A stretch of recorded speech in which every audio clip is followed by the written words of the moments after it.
as you bring your attention to the area of your chest, you activate this creative center furthermore with your attention.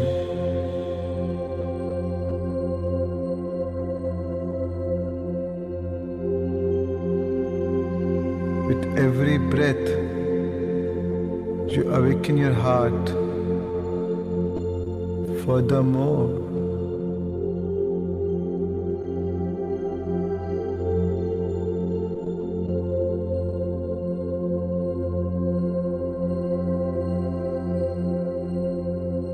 Feel the expansion in your heart.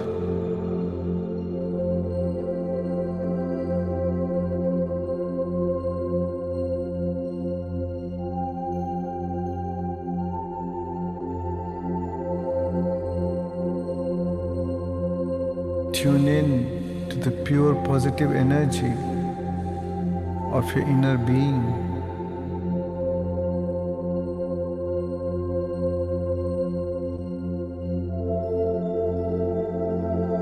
Breathe, feel, and move into a new state of being as you rest your attention within the center.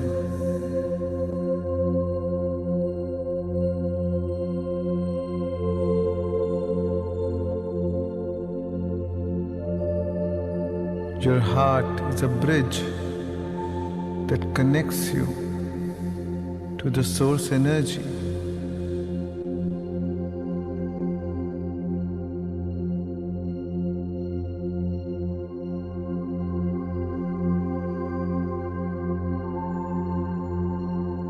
As you dive deep into the core of your inner being, feel your connection to the source energy, as your source is the ultimate resource.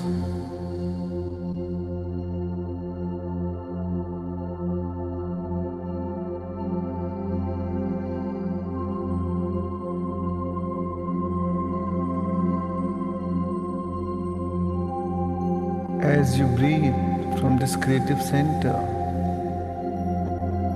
it's time to bring a creative feeling like gratitude, appreciation, the joy of existence.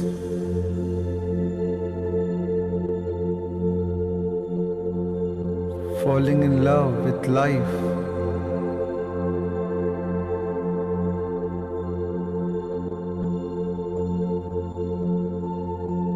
Feeling worthy in this moment.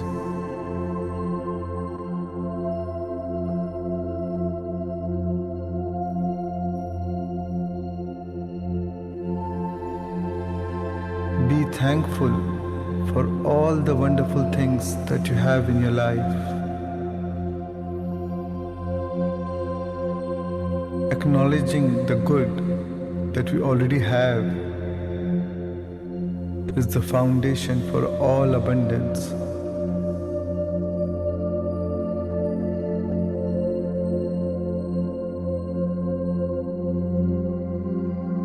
Feel the contentment, satisfaction, and fulfillment for all that you are blessed with.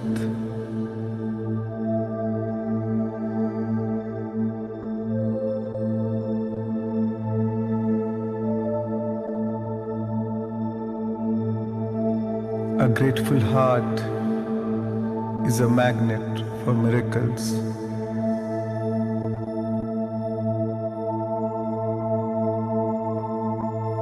Feel the appreciation in your heart for what you appreciates.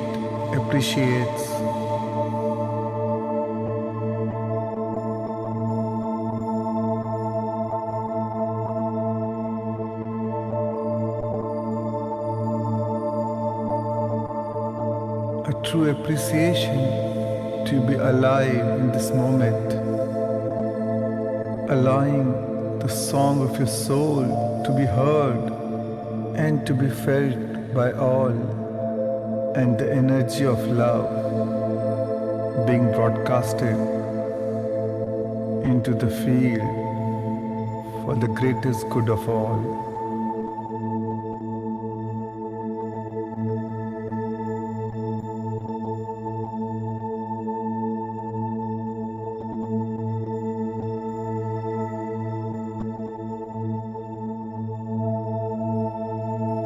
This new day is a brand new beginning for you as you invite new opportunities and choices with each new day.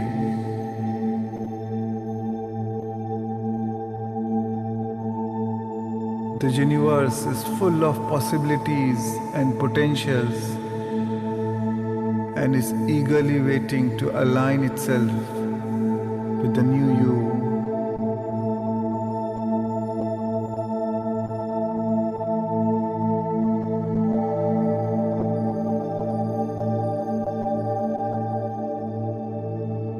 And as I say the next few words, I encourage you to feel every word to the core of your being.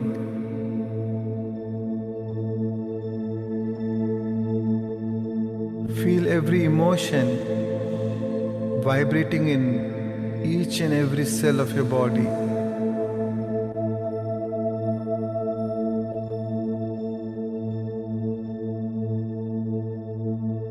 The new you stepping into the world today is filled with immense gratitude,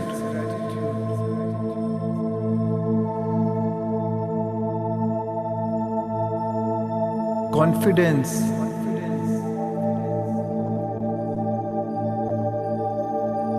flexibility,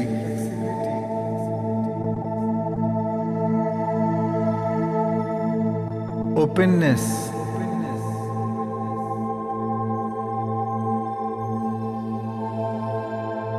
resilience,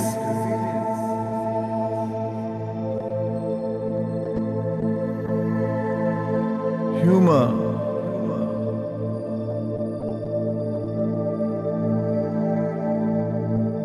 abundance,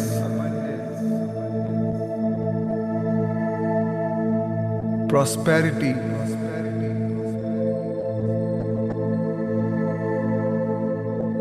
friendliness,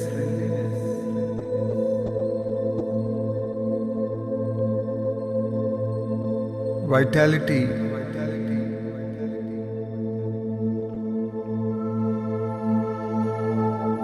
self-expression,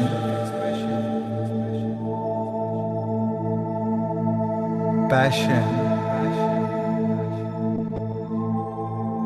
purpose, authenticity,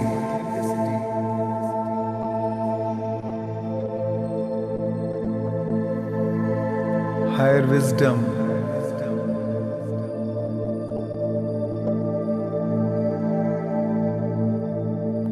calmness,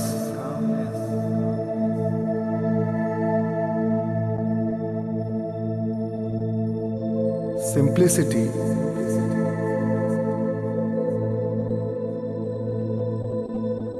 empathy,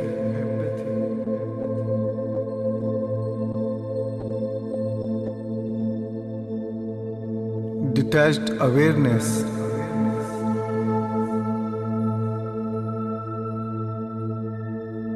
freedom,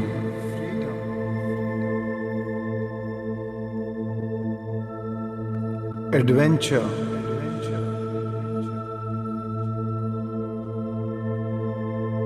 cooperation,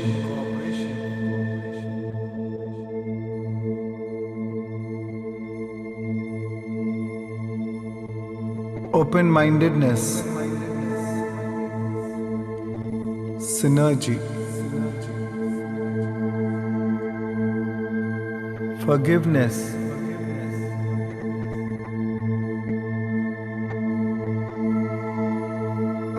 love, humility, and kindness.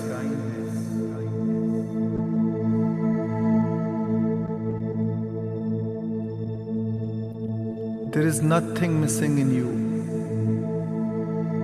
All that you need is alive in you. As you respond to every call that excites your spirit,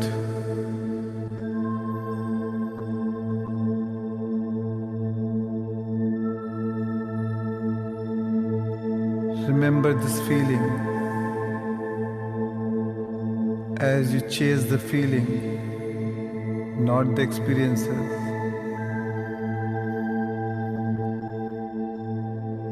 Soak yourself into this feeling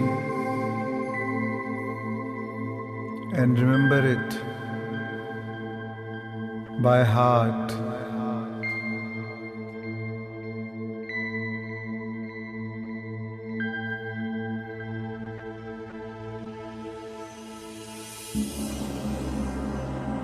And now it's time to be defined by a vision of the future instead of the memories of the past,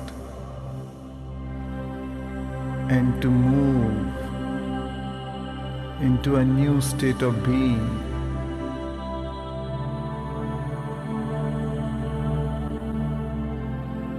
It's time to create reality from a greater dimension.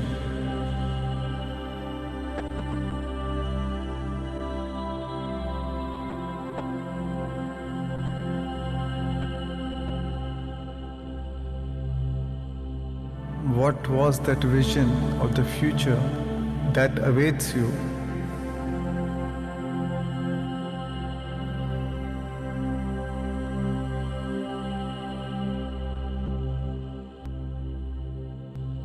It's time to select that potential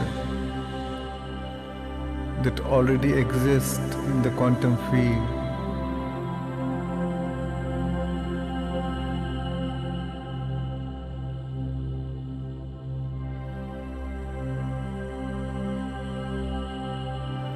Imagine it in your mind.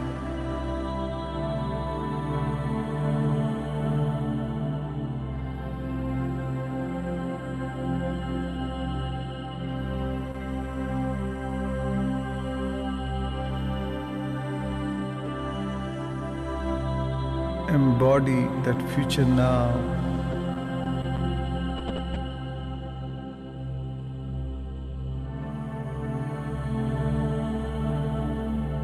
Feel yourself right into it.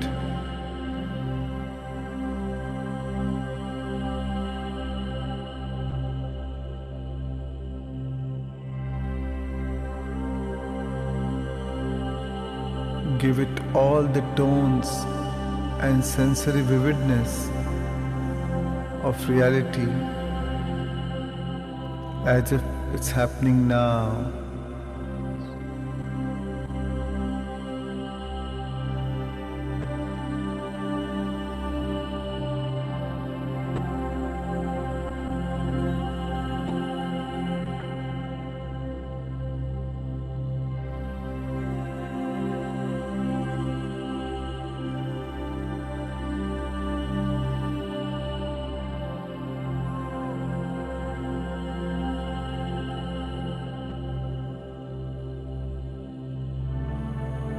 The open, blank canvas of today is yours to paint on. Choose your colors wisely and begin to paint your vision into reality.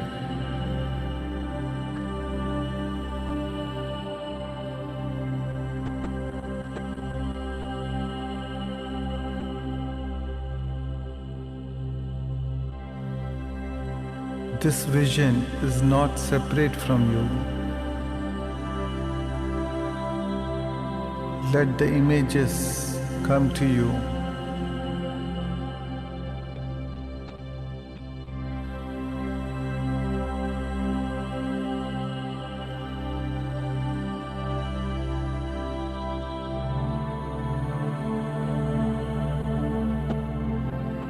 and feel the feelings of your desires being fulfilled now.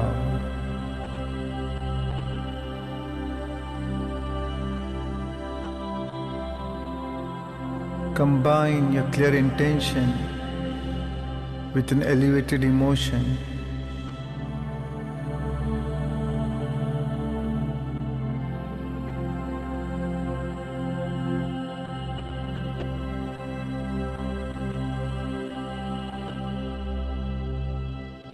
How would you feel if your dreams come true?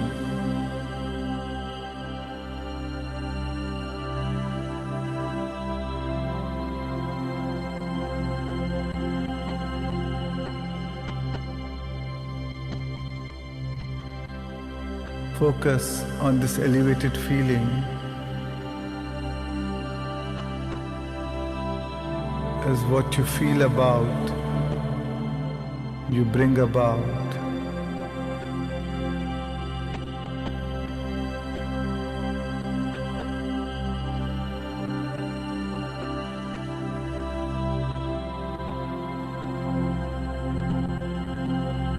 This experience is not outside of you. It is you. Become the vision.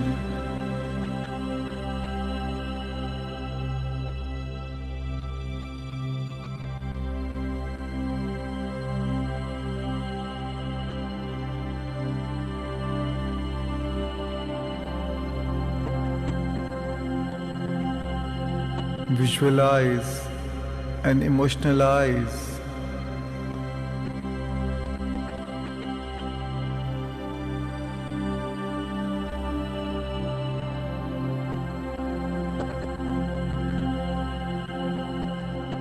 Let your goals be emotional goals, as your vibration always precedes manifestation.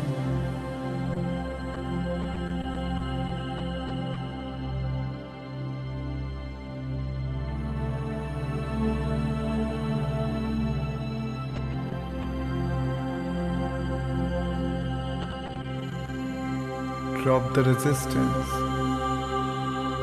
not the desire.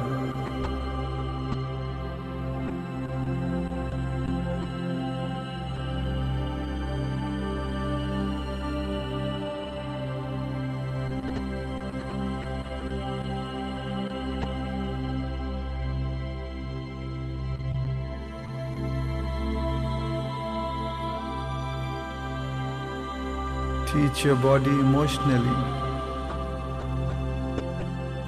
how that future feels like,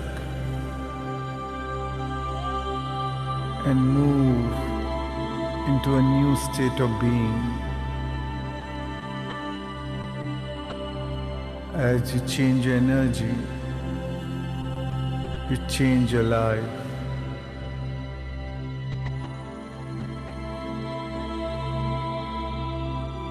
Come on, open your heart and let your body respond to a new mind.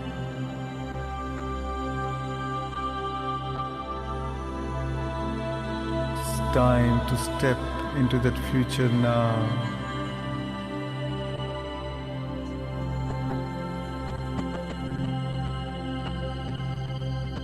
Treat yourself as you already have it.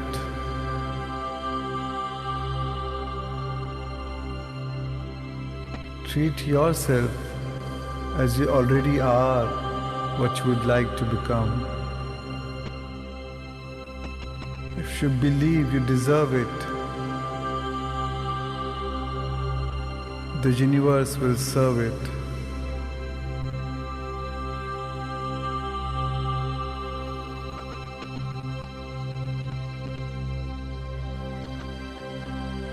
What choices will you make today?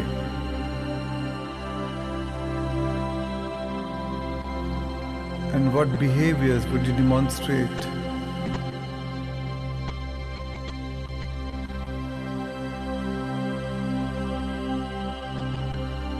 What experience awaits you?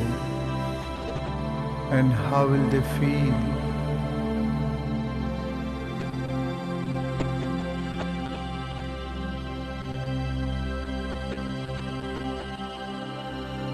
Stay in this feeling.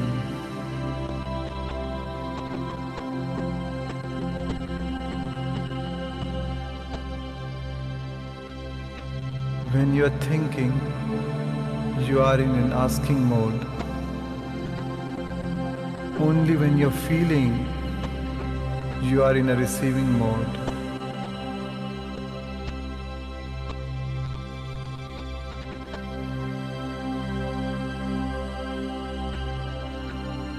Feeling a state produces that state.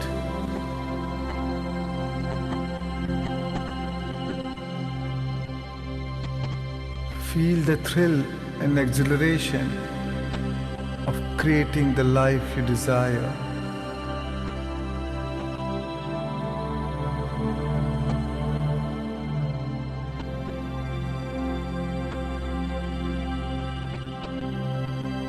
You are no longer bound by your limitations, fears, and insecurities.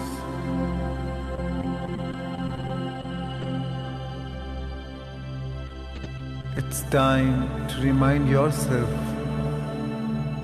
of what choices will you not make.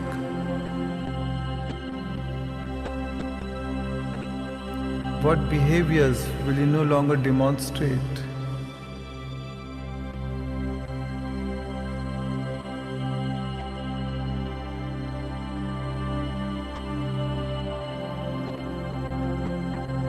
What experiences will you stay away from?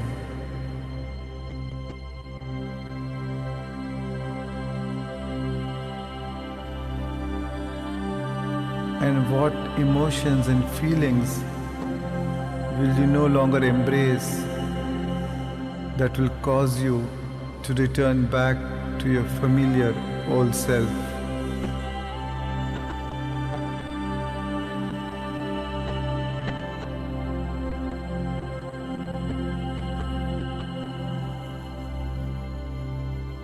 Wisdom is to avoid all thoughts that weaken you and embrace thoughts that empower you.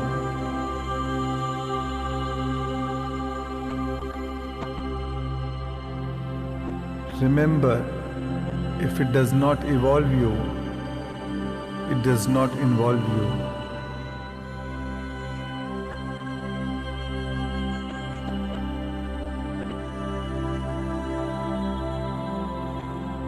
Become the observer from a greater level of mind.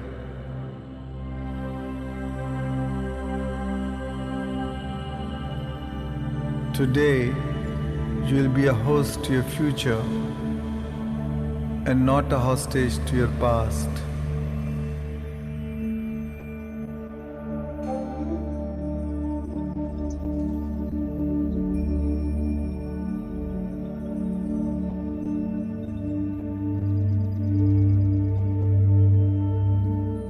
And now,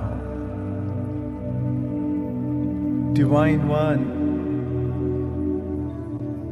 sentient being, creator of destiny, center yourself by taking your hands and place it over your beautiful heart, your soul.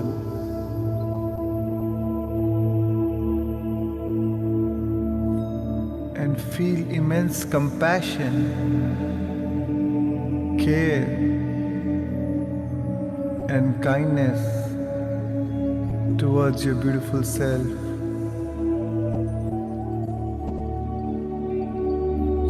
Give thanks for a new day, a new you, and a new life. And the longer you feel grateful, the more you draw your new life to you.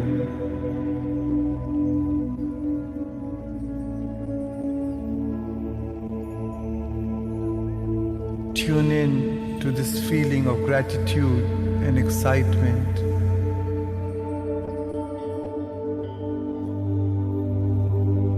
As gratitude is the ultimate state of receivership.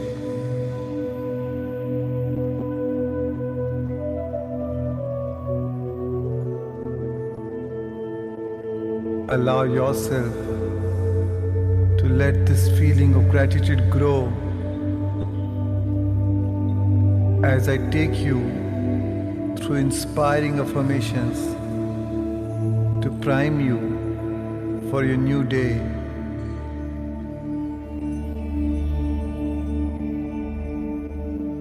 You are welcome to repeat these affirmations in your mind as I say them.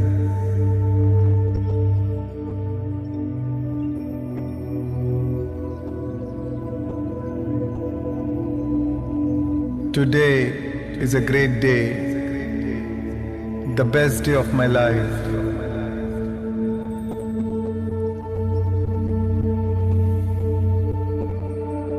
My day is filled with incredible opportunities.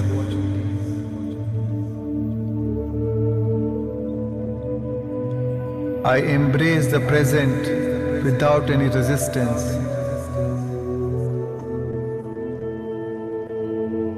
I am in a state of acceptance and allowance.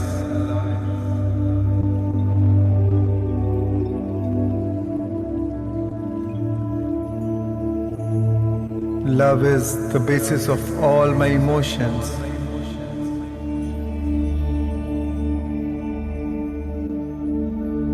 Everything is always working out for me.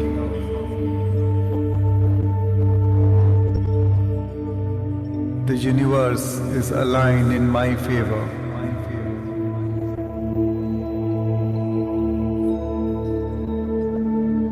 I attract things and people for my highest good.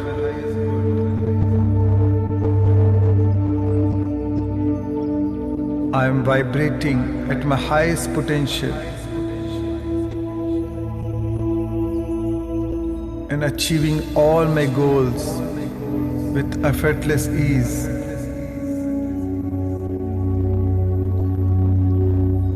I don't chase, I attract. What belongs to me will find me.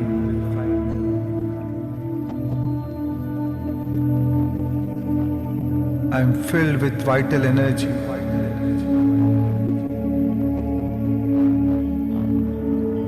Every day I am getting younger and younger as my age is getting reversed.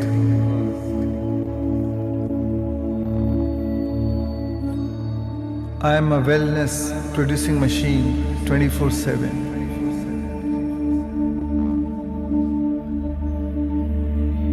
I share a deep and special bond with my family and friends.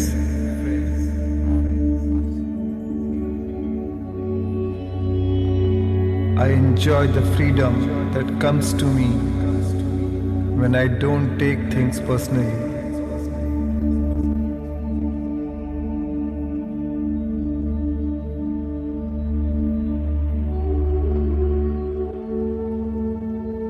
Money flows into my life freely and abundantly. I am fabulously wealthy.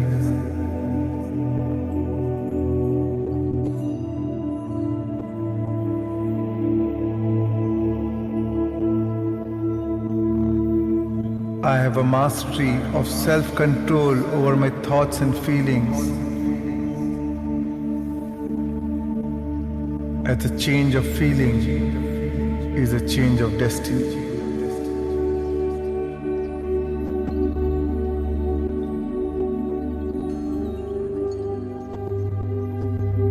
I am aware that potential is always bigger than problems.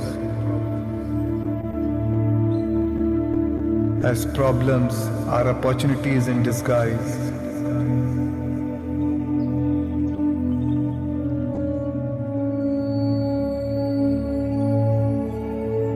I surrender to the higher power and feel safe as I trust the process of life.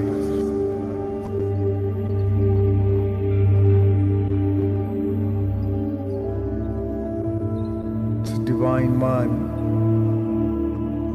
know that life is happening for you, not to you.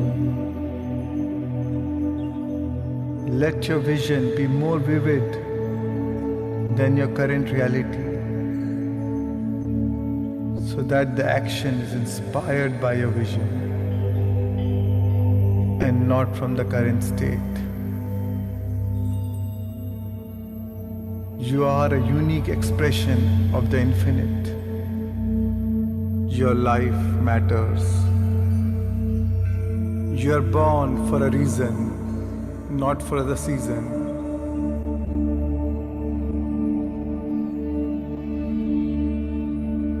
Ask, what is your gift to share? Ask the universe, how can I serve you? Rather than asking, what is in it for me? And then the universe will serve you. And now, Divine One, as you emulated the divine today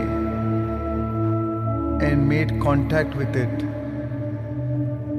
ask for a sign from this higher consciousness, from this loving intelligence, that it manifests your dreams in a way that you least expect, that surprises you and leaves no doubt that it came from the higher mind, and leaves you in a state of awe and wonderment.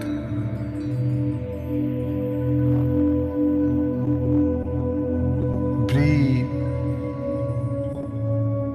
feel,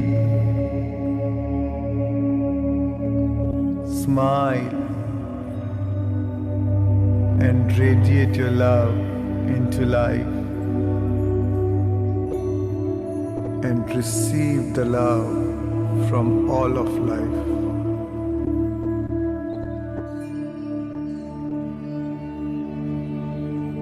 Be inspired. Be lifted. Feel invincible. Feel empowered. Feel magnificent.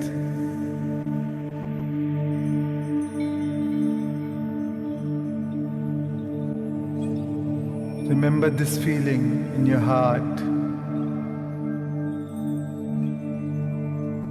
Memorize this feeling.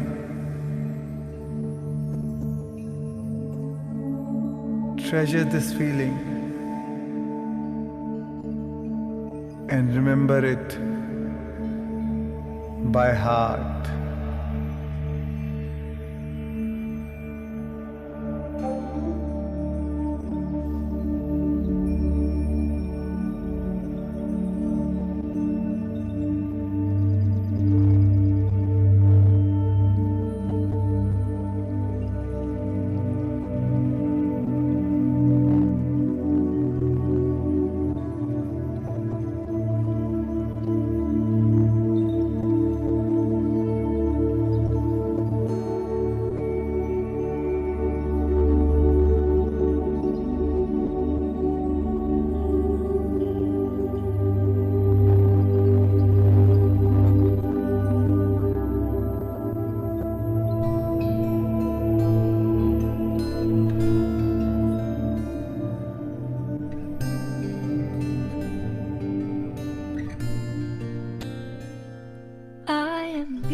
I've let go of my past and celebrate who I've become. I am beautiful, I am powerful, and I celebrate who I am.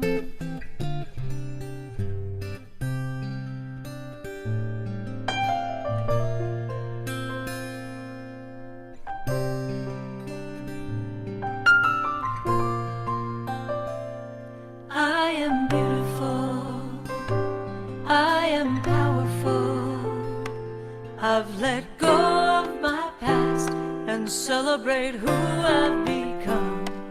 I am beautiful, I am powerful, and I celebrate who I am. I am beautiful, I am powerful. I've let go of my past and celebrate who I've become. I am beautiful. And now, with a smile on your face, bring your awareness back to a new body, to a new environment, in a whole new world, and a whole new time.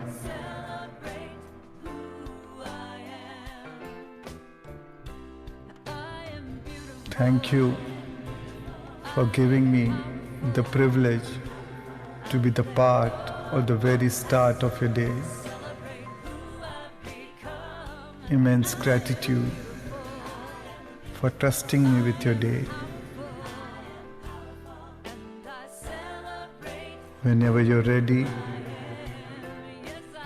you may gently rub your palms and place them over your beautiful eyes. 5, 4, 3, 2, 1,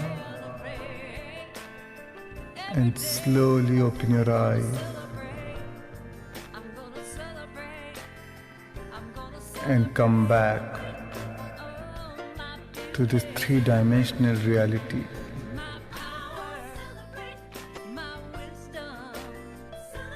Take your time and slowly come back, feeling refreshed and inspired.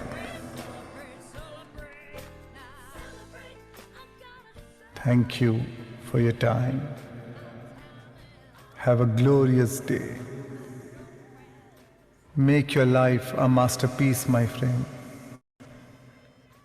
Be remarkable.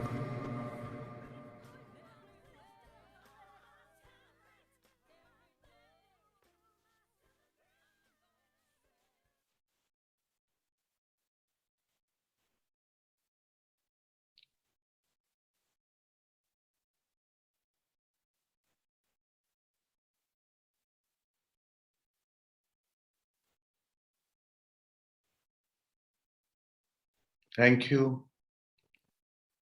Thank you, friends. Thank you so much for this journey together. Welcome back to the new you, the new world.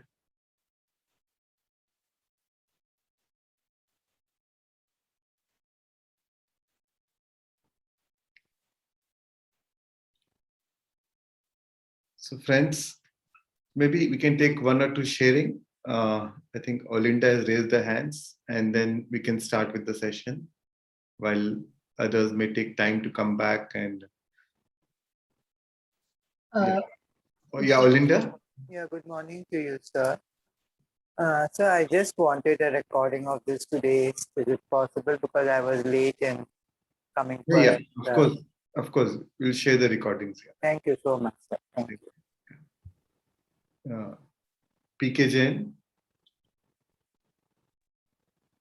Good morning, Yeah, my good morning. dear enlightened godly, life living God, emptying the mind. Mind got emptied fully, and my whole existence got merged with the existence, with the all that is.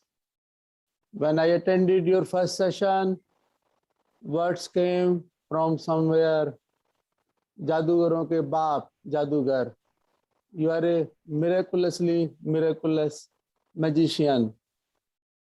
I was just thinking, जब दुल्हन तैयार होती है तो lipstick लगा के भी जो जो लिप्स हैं वो उतने लाल और सुंदर नहीं होते हैं जितने आपके नजर आते हैं. Great. You Chandra ji, all great grandmasters, a real true blessing in our life. And what a great superb idea to start with the meditation. So we will be immersing and getting the quantum energy of each word coming to us now onwards. Fantastic. I don't have words. Words can't suffice. You people are truly doing a great, more than great job to the humanity, to people like us. Evolving life. No words. Thank you very much. Thank you very much. Thank you. Thank you so much. Thank you, PK Jain. Thank you. So, Veena, shall we start with the session now? Shall we start with the workshop? Yes, Shreyas. Yeah. So, thank you, friends. Thank you. And others who have raised their hands, maybe we can do the sharing after the end of the workshop. So, sorry for not taking it now. We'll do it later. So, friends, let me share you a slide, which is the cone of learning. I have with me Kesha who will be helping me, assisting me with the so on and off. I'll be calling him now.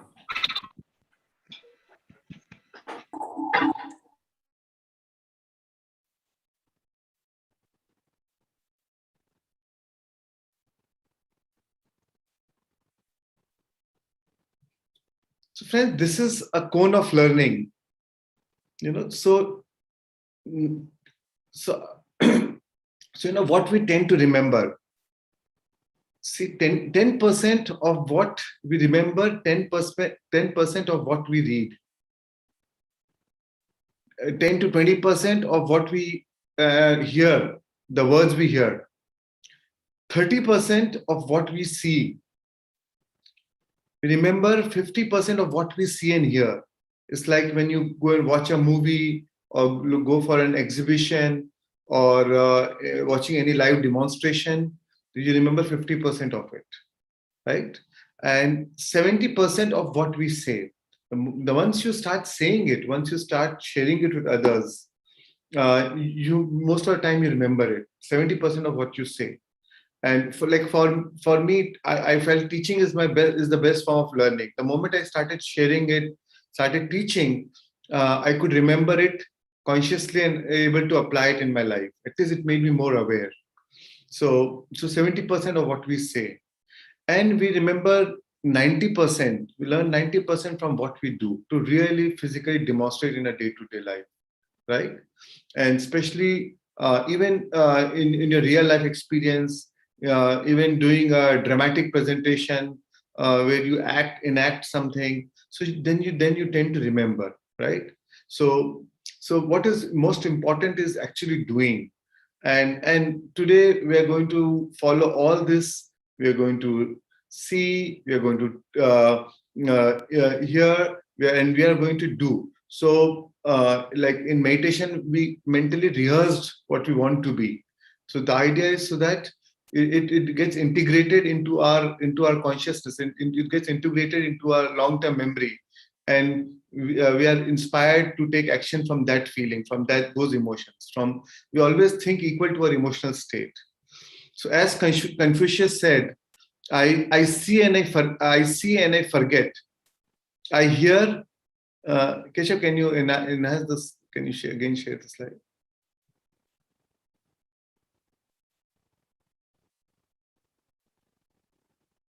I see and I forget. I hear and I remember. I do and I understand. So he said, I do and I understand. Only when you do it, when you really do it, that's where when you really understand. So friends, we all have heard about law of attraction, but how many of you really believe in the idea that our thoughts create a reality? How many of you have watched the movie The Secret, tried to apply the principles of The Secret and other methods, but not yet been successful? So the friends, the science, what I'm going to present today can actually change your life. Right? So the most important thing is to not just know the information, but also to understand the knowledge and information and practice it in your day-to-day life. Right? So it's not, there's no magic pill. There's a lot of us tend to think that, oh, if I read, there's a magic pill if I read this new book or attend a new program or a new workshop, and everything is going to change. But the true myth is, the truth is, no matter how good the information is, it is of absolutely no help if you, it is only, if it is only stays, if you only hear it, but unless you apply it and put it in action, and then only it constantly remains in your subconscious mind. It becomes a part of your it becomes a part of your state of being, and change your personality, right? So for that you need to be committed. You not just being interested, but being committed to really change, to really have the transformation in your life. And today, by sharing the knowledge and information and doing practical experiences in form of meditations, we are going to try and see how we can literally neurologically, chemically, emotionally, epigenetically change ourselves, and emotionally change ourselves, so that we are able to literally change our life and able to manifest our future in a different way. So friends, I'm going to give my best. Do I have your commitment that you're going to give your best? I need all your attention for next 2 days, today and tomorrow.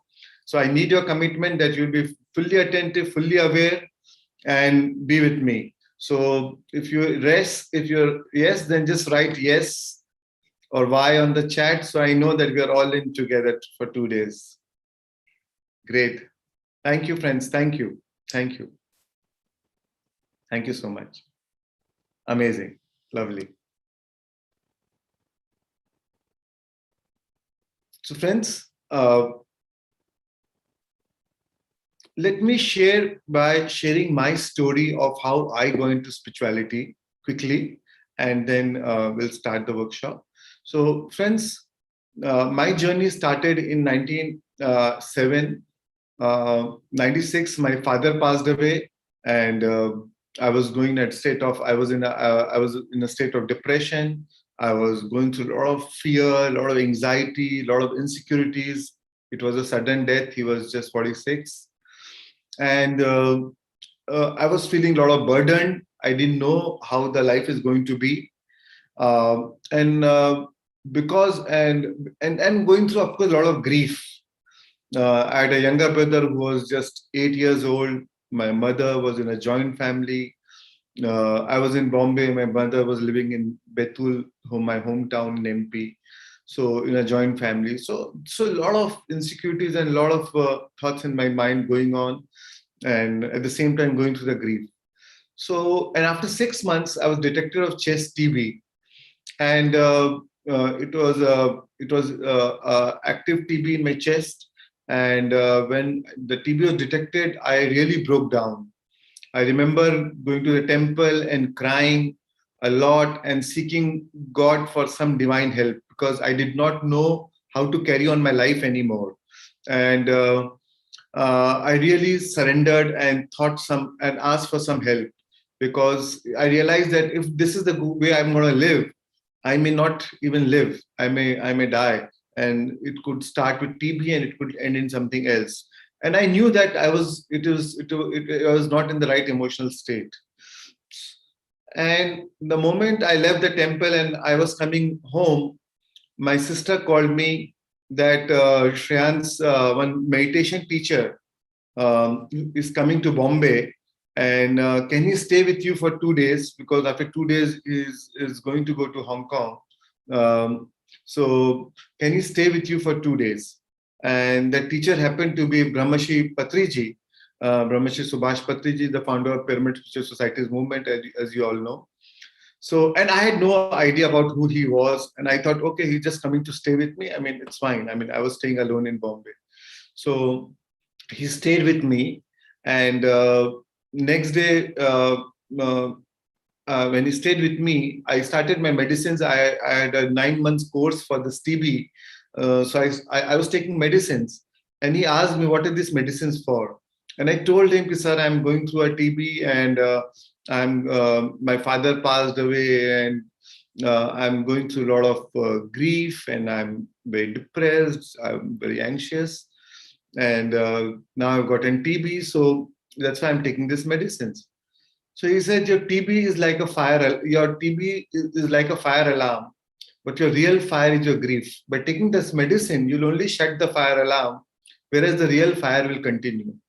So if you really want to heal yourself, you have to heal the root cause, which is your grief, which is your anxiety, your fear. And once you heal that, your TB will naturally heal. Otherwise, you may think that you've healed your TB, but your disease will come in some other forms at some other time. So if you really want to change yourself and heal yourself, you have to heal that, heal their grief. And I said, sir, but I mean, I don't know how to heal it. I mean, medicine is the only way that I know.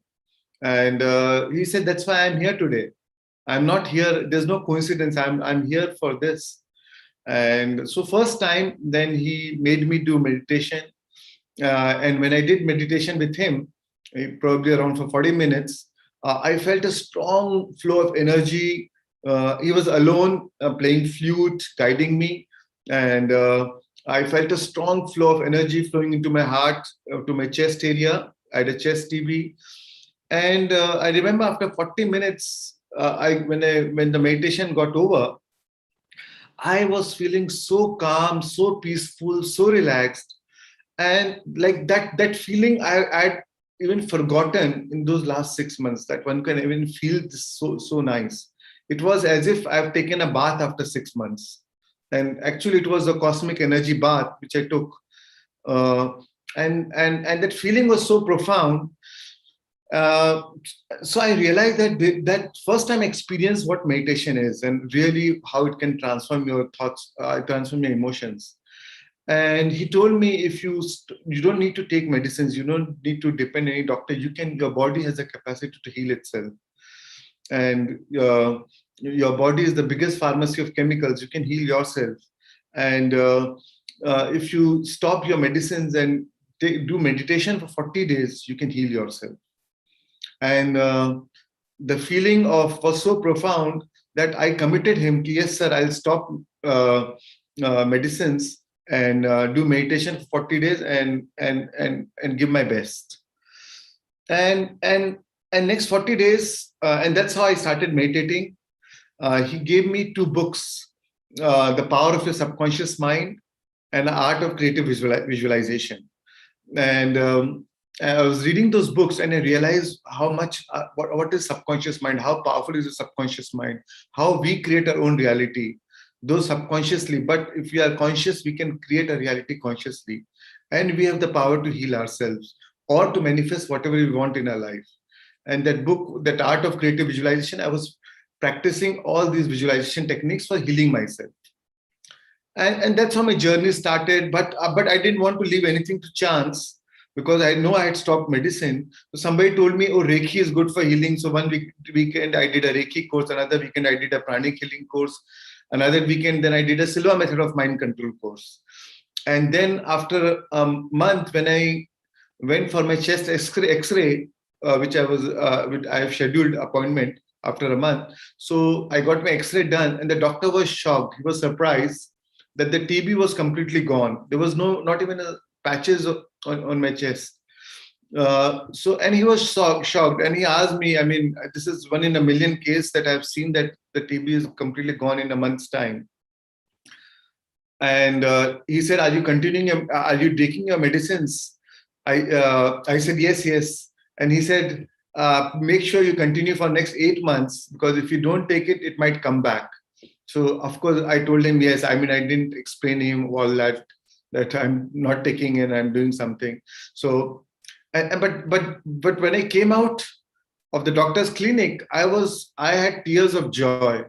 I could not believe that I healed myself just by simple meditation, but just by simple observing your breath. And that was the moment. I remember that I went back to the temple. This time I was crying with tears of joy and feeling of gratitude.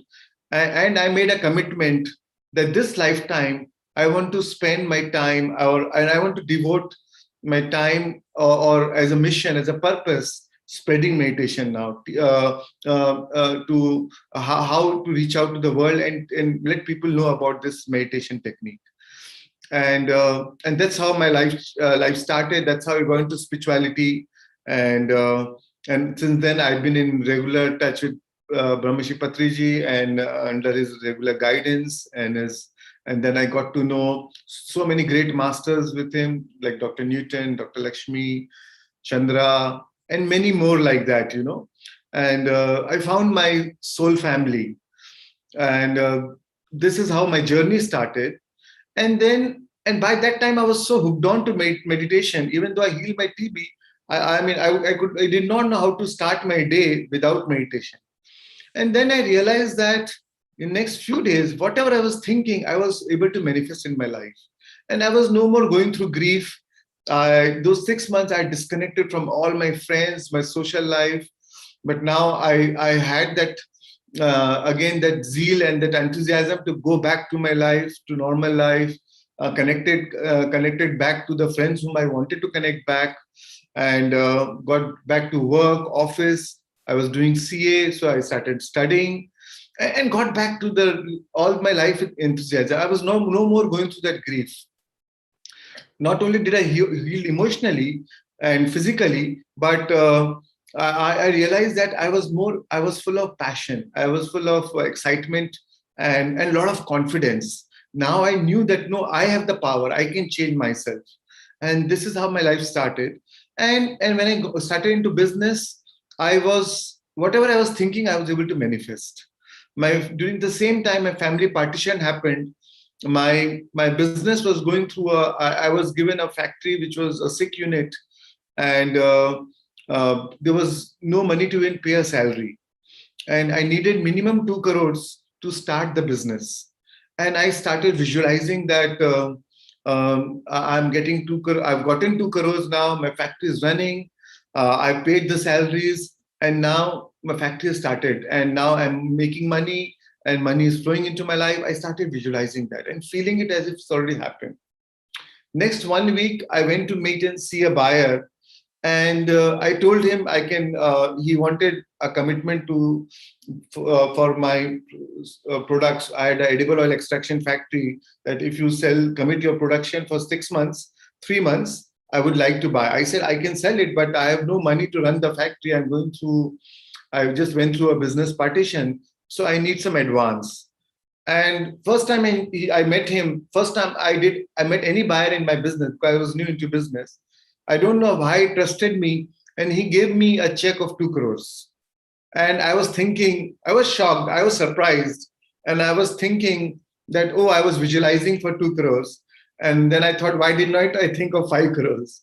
So, but that's how, and then my factory started, and there's been no looking back since then. And the more I manifested, the more I got the confidence in myself that, oh, we have the power, we are the conscious creators in our life. But then, friends, what happened is there are so many things over a period of time. Then I was a lot of things I was able to manifest, but a lot of things I was not able to manifest. A lot of things I was trying too hard. I was struggling too hard. I was visualizing, but I was not able to manifest. And then I realized that. Then I thought that if manifestation is a sign, and especially some relationships, some very few intimate relationships, I wanted to repair that relationship, but I was not able to heal it. I was not able to repair it. And and the harder I tried, the harder I got distant in that relationship. So, and I was wondering, if manifestation is a science, then why is it working sometimes and why it is not working sometimes? And so there's something missing. There's something which I'm not doing it correctly, and that's where I got into. That's where my journey. That's where my research started into manifestation. What is it? What is the missing link? What is it that I'm not? Why is it that I'm not able to manifest every time? And if it is science, then it has to be repetitive. So that's how, friends, I started, and a lot of my answer then I found in quantum science, quantum physics. I did later on. I also did a workshop with Ramtha JZ Knight in US, which was more on quantum physics, quantum science, and I got a lot of my answers from that. So, and then I started applying those principles, and then I found most of the answers. There was no more missing link. And so, friends, today, and since then, I mean, so many things happen in my life, where I met Patriji, told me to take up the project of Pyramid Valley, where since childhood I had a vision of pyramids, to build pyramids. I was always attracted to pyramids without knowing what pyramids stand for. And I was given an opportunity to get involved with the Pyramid Valley project, and that project came up. At that time, we had no money, but again, the vision was so alive that that we saw as if it's already there, right? That is how I met Chandra, and started invested in his company, IT company called Sanovi Technologies, which got bought over by IBM. I had no IT background, and when I told my wife that I invested in IT company, she was laughing at me because I was not even. Till today, I hardly know how to even use computers, and she was laughing at me. And then I without my expertise or any experience, I met the right people at the right time and could was intuitively took the right decisions, and right things happened, right things followed, and that's how my whole life transformed. So and so friends, this is my story, and and and that's why, friends, this is the time in history where it is not enough to know, but this is the time in history to know how and become it. And friends, knowledge without experience is philosophy. Experience without knowledge is ignorance. Only when we combine knowledge with experience, that is the true wisdom, that is the true evolution. And knowledge is a precursor to an experience. The more knowledge we have, the better we are prepared for the experience. So today, I want you to give the knowledge, share with you all the knowledge and the art and science of creation, art and science of creative visualization, of manifestation. Because if you assign more meaning to what you do, that's how you get better results, right? So the more you learn about the what and why, the easier and more effective the how becomes. I don't want the manifestation to be mystery, that, oh, law of attraction, you think and you manifest, but how does it really work? And if it's not working, why is it not working? I want you to know. There should not be any mystery to our manifestation process.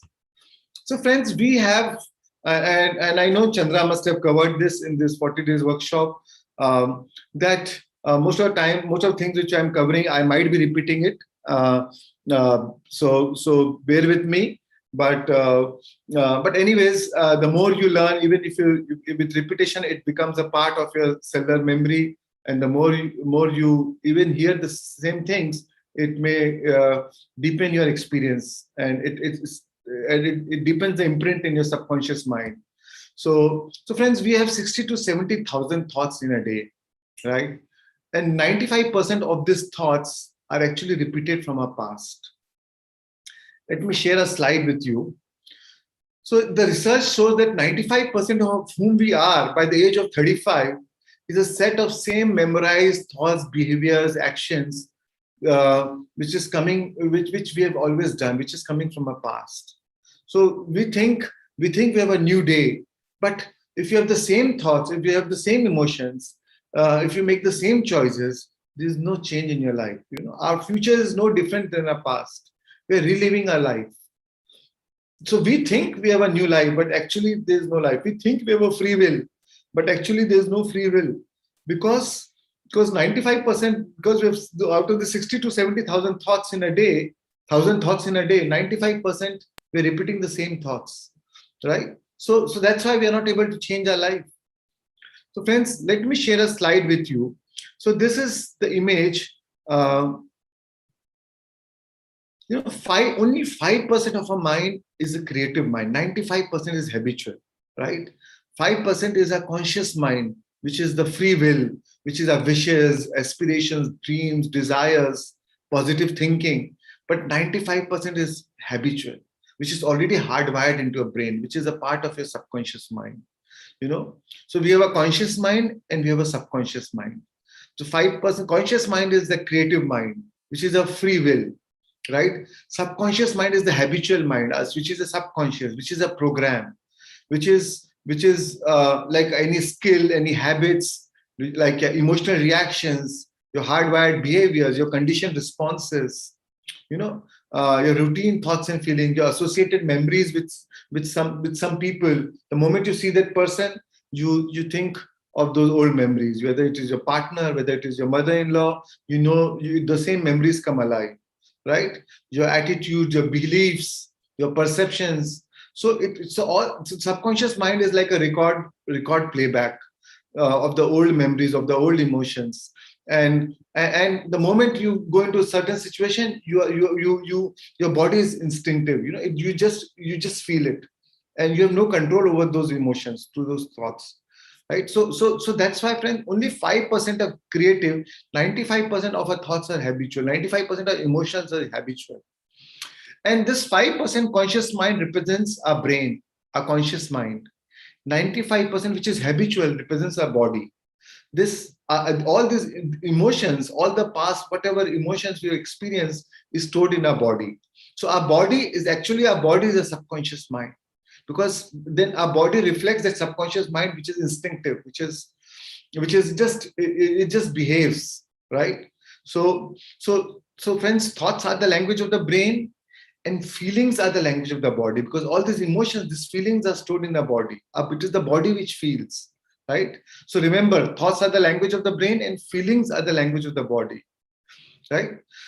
So most of the time we are not able to manifest what we want, is because we have lost our free will to the program, to our subconscious mind, right? Only 5% the free will, but 95% of the program.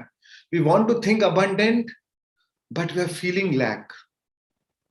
We want to think positive, but we are feeling negative, right? We want to think a great relationship, but we are feeling hurt. We are feeling rejected. We are feeling unaccepted, or lack of self-worth. We want to feel healthy, but we are feeling sick. We are feeling the pain in some part of the body. So that's why we're not able to change our life, right? So so uh, so so to really need to change, we have to align our thoughts with our emotions. Unless you align your thoughts with your emotions, we're not able to change. And the first step is being conscious. The more conscious, the more aware of you are of your unconscious program, the less unconscious you will go during the course of the day. So most of the time we are not even conscious about your program, and these beliefs are so much hardwired into your brain, that then eventually our beliefs drive our behaviors, right? So it's always a match. It's always like a ping pong match going on between a conscious mind and the subconscious mind. But most of the time when there's a fight going on, usually it is the subconscious mind which wins, right? So it's like it's a fight between a Kaurav and Pandavas. So the Kauravs, so Pandav is only this 5% conscious mind, and Kauravs are this subconscious mind, or the habitual thoughts, emotions are past, are hardwired patterns and habits. What is habit? Habit is nothing but a redundant set of same repeated thoughts, emotions, hardwired patterns, beliefs, acquired skills, which you repeat unconsciously now, which has become hardwired into your brain. So it is habitual now. So it is a fight going on. But only when you become conscious that, oh, this is my subconscious pattern and I'm not going to give up. That is when you win over your subconscious, and that is when you change. That is when you're able to change. Right? Most of the time our life is buffering because our feelings are yet to catch up with our thought. We all want to, I mean, we all think positive. We all know that positive thing, but we all want to think abundance. We all start thinking abundance. We all want to be rich. We all want to be wealthy. We all want to have a great relationship. But then why it is not manifesting in our life, right? Because our life is buffering because of our feelings are yet to catch up with our thoughts, right? So friends, and more so over today, because earlier more so over because we've been hooked, hacked and hijacked by the social media. We say the same, whatever you want to choose, whatever you're surfing in your mobile, in your smartphone. That's why it's called a smartphone, because it is smarter than you. You will see the same advertisements, the same things coming more and more into your life. The moment, it could be anything, it could be your, and most of the time, and so it will make you more addictive of your patterns, more addictive of what you want in your life, and you don't even realize it, right? We've been so hooked, hacked and hijacked by the social media, by the smartphones, that we don't even realize that our smartphone knows better than what we know ourselves. And that's why it is all the more important now to realize, to know ourselves, to realize our subconscious mind, our subconscious patterns, and to observe ourselves from the outer mind, from the higher mind, right? So and only then we are able to change our life. So again, I repeat, thoughts are the language of the brain and feelings are the language of the body. This 5% is represented by conscious mind, and 95% is represented by a subconscious mind. Keshav, can you share this slide?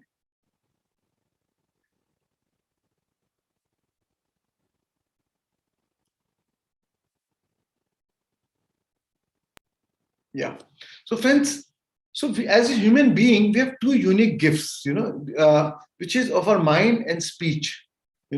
One is the mind, which represents both our conscious mind and subconscious, our conscious mind and subconscious mind, and a speech, how we speak, talk, which is again our outer speech and our inner speech. And the mind also represents our imagination. As a human being, we have the faculty to imagine. That is what makes us different from animal beings, right? Our animal, they cannot imagine. They cannot imagine the future, and through the imagination, they don't know how to create their future life. But as human beings, we have a faculty to imagine, and I'm going to cover more in the later slides. We have the faculty to imagine, and because our frontal lobe is 40% of our brain, which is the faculty to imagine, and that is what makes us different. That is what makes us unique, right? And then mind, we have two minds, conscious mind and subconscious mind, which I have covered before. So the conscious mind is personal, it is selective. You can choose what you want, what thoughts you want. It is like a male mind, it is like a Shiva. And the subconscious mind is impersonal, it is non-selective. It is female, it is Shakti. So if you use, so it has to be a right combination between the Shiva and Shakti, and that is where the magic happens. That is where the true manifestation happens. So when I say impersonal, non-selective, whatever thoughts you give to your subconscious mind in a form of feelings, the only way your subconscious mind accepts your thoughts is in a form of feelings. And whatever you feel it, your subconscious mind then is impersonal. It does not bifurcate. If you are feeling negative, it will take that as a true. If you're feeling positive, it will take those thoughts as true. So it does not bifurcate. It just takes it as thought, and with repeated thoughts and emotions, eventually it becomes part of your hardwired belief. It becomes a part of your cellular memory. It becomes a part of your subconscious mind, and then that's what you manifest in your life. That's what you draw the situation into your life, right? So the difference between a God and man is how we use these two gifts. If we are able to utilize these two unique gifts in a most creative way, then there's no difference between us and God. God knows a evolved being or the one who has achieved all, or who has attained all, knows how to use this power of his creative mind, his subconscious mind, in the most productive way. So, and we are all creators. We are all co-creators. Aham Brahmasmi. So we have the power. So we have the power to manifest what we want in our life. And most of the time, we don't believe in our own power. We don't believe that we are gods, right? Most people do not have a problem in believing in God, but they have a problem in believing that they themselves are God. But the truth is, we are gods. It's just that we have to awaken ourselves, right? So, so friends, so we have to once we become conscious. First thing is to become conscious. Once we become conscious of our patterns, of our emotions, then we can change our life. The whole vast manifested world is the content of our consciousness. It is the consciousness which creates. And once we observe our consciousness, we are able to change our consciousness. We are going to transcend our consciousness. So, friends, this is how the law of attraction works. Kesha, just share the next slide.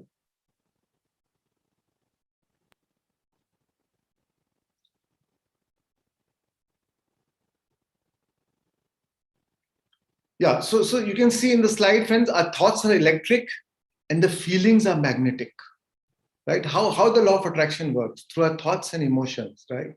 So our thoughts are electric and the feelings are magnetic. Our emotions are magnetic. How you think and how you feel, you broadcast an electromagnetic signature into the quantum field, right? The thoughts send the signal out and the feelings draw the event back. Thoughts carries an electric charge and the feelings carries a magnetic charge, right? So how you think and how you feel, you broadcast an electromagnetic signature into the quantum field, and that's how you draw the reality into your life, right? So it is very important.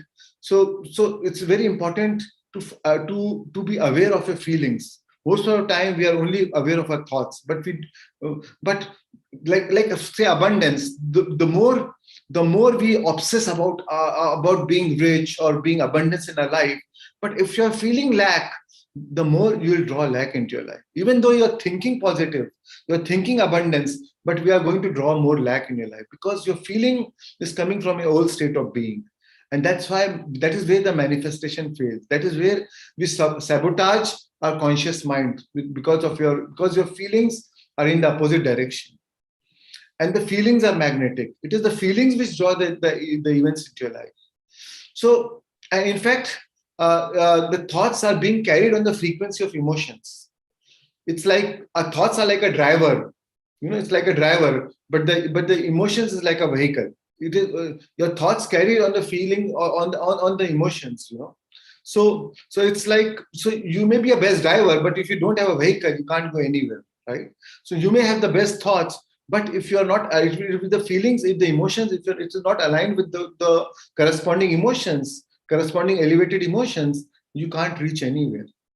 So, or it's like a fuel. It's like a fuel. It is the emotions which fuels your consciousness, which fuels your thoughts, which will take you somewhere. It's like you have the best car, but if there's no fuel in the car, you can't go anywhere, right? So the emotions is which fuels our thoughts, which gives life and expression to our thoughts, which gives motion to our thoughts, right? So it's our choice. It's our choice. So most of the time, our emotions depends on the outside situation, right? If you are going through a challenging situation, we are feeling negative, we are feeling low. If you are going through a positive situation, we are feeling upbeat, we are feeling inspired. So the outside conditions determine my emotions. But the quantum law is, or the quantum living is, and what we are going to learn today and tomorrow is how to transform your thoughts and emotions independent of the outside situation. Most of the time, our outside situation determines our outside condition determines our current emotion. But the quantum way of living is how to transform your emotions, how to transform your emotion independent of the outside situation, so that the outside situation changes. We are going to, it works both ways.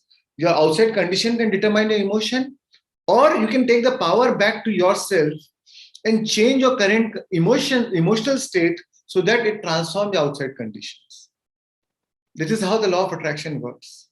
So, and that is where meditation plays such an important role, right? We're always trying to chase happiness, right? We always, whatever we do in our life, we do it for emotional payoff. If I do this, then I'll be happy. If I marry this woman, then I'll be happy. If I get the house, then I'll be happy. If I get this car, then I'll be happy. If I have this partner, then I'll be happy. Whatever you just, if I go on a holiday, then I'll be happy. So, and those happiness does not last for a long time, right?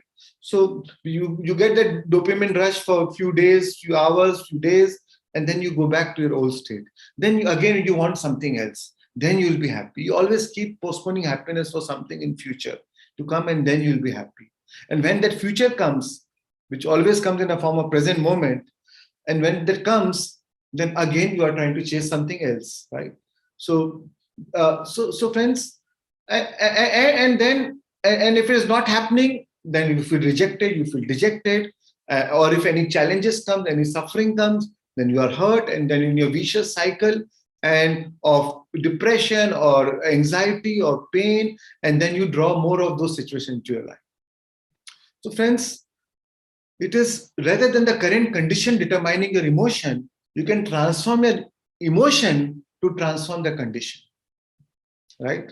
So no matter whatever is your current condition is, the potential is always bigger than the problem. You can never solve the problem by condemning it. And the issue is, most time when we face the challenging situation, we get stressed, right? And then we continue that stress for a long time. And then it becomes a state of being. And then a state of being is your personality, and then your personality creates a personal reality. It's okay to get stressed, but it's not bad to get stressed, but it's bad to stay stressed. The difference between a successful person and an unsuccessful person is how fast you can come out of that negative emotional cycle. It's fine. We are human beings. We have old patterns, old emotions. We go through those challenging situations. We feel hurt. We feel angry. But how fast can you transcend those emotions? How fast can you transform those emotional state and get into the positive state of mind so that you draw those positive situations into your life? That is the challenge. So it is our choice whether.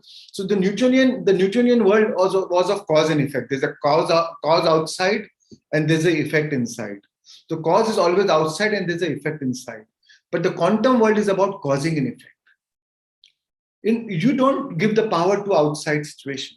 You are causing an effect, because when things change inside you, you know that you have the power to change your emotions inside, independent of the outside situation. And when things change inside you, things change around you, right? Feeling a state produces that state.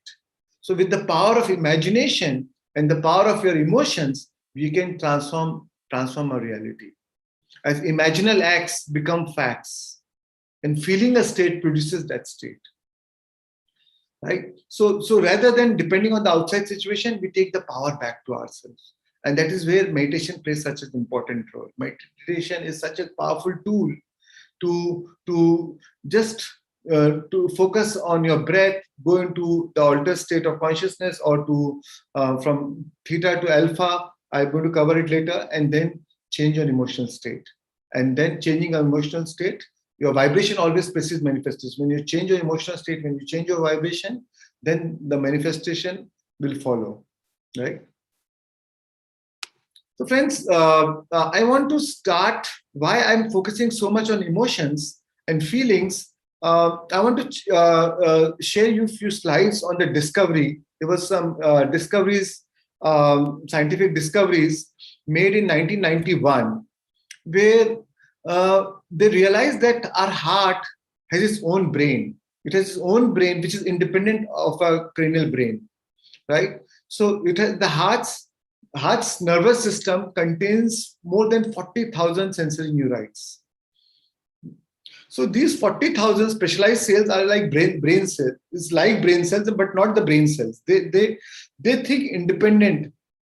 They are like little independent little brains in our heart. They think independent of our normal brain. So friends, so that means that's why emotions and feelings are so important, right? So at the heart, our heart intelligence. That's why it is important to embrace the intelligence of the heart. The heart brains allows it to act independent of its cranial brain. That's why the heart learns, remember, and even feel and sense. That's why anything happens, you just feel it, right?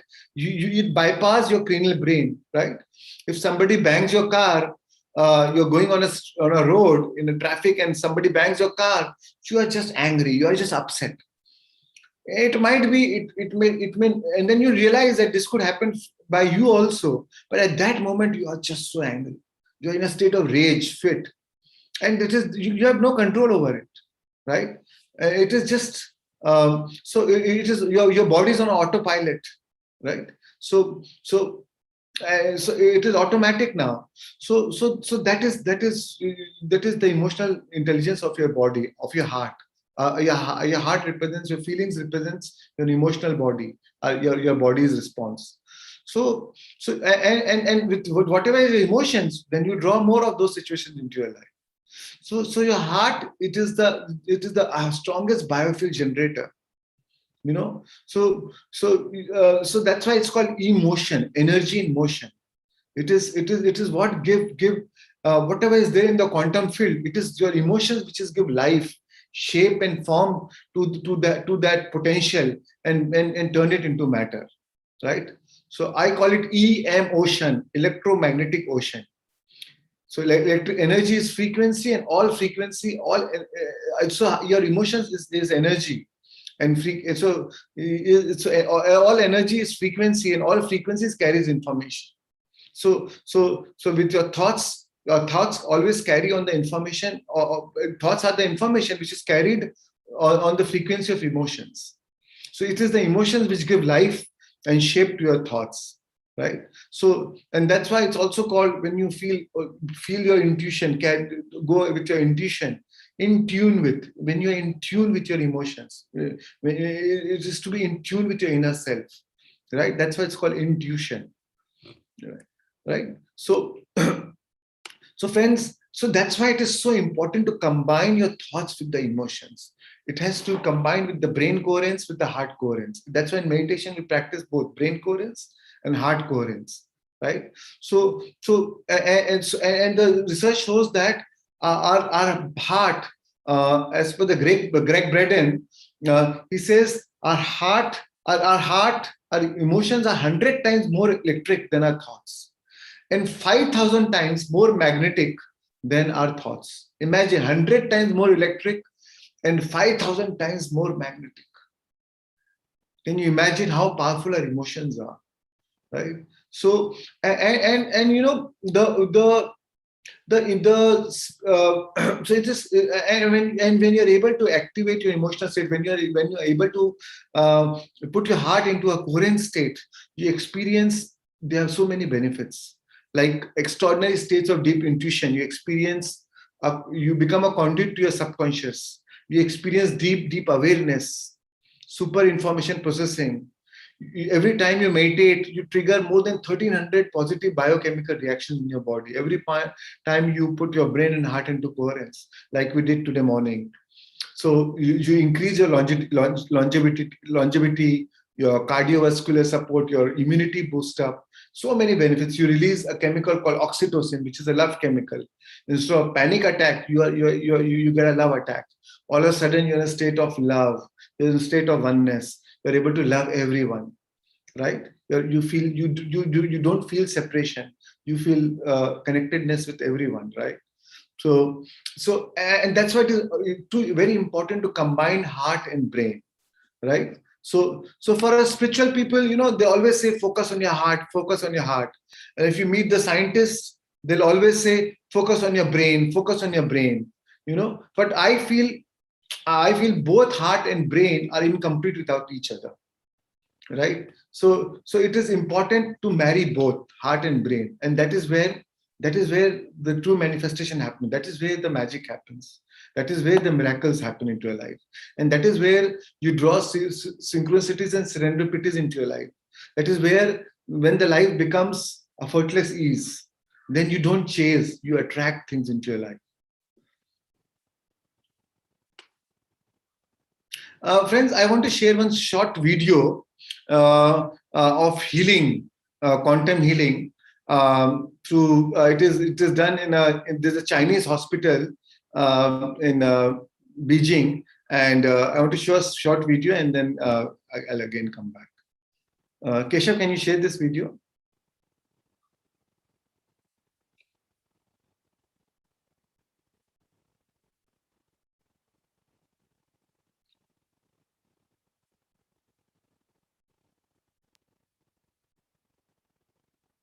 So any discussion regarding this feeling-based prayer, this lost mode of prayer, sometimes seems a little more than academic until we can actually apply it in our lives or see it applied in our lives.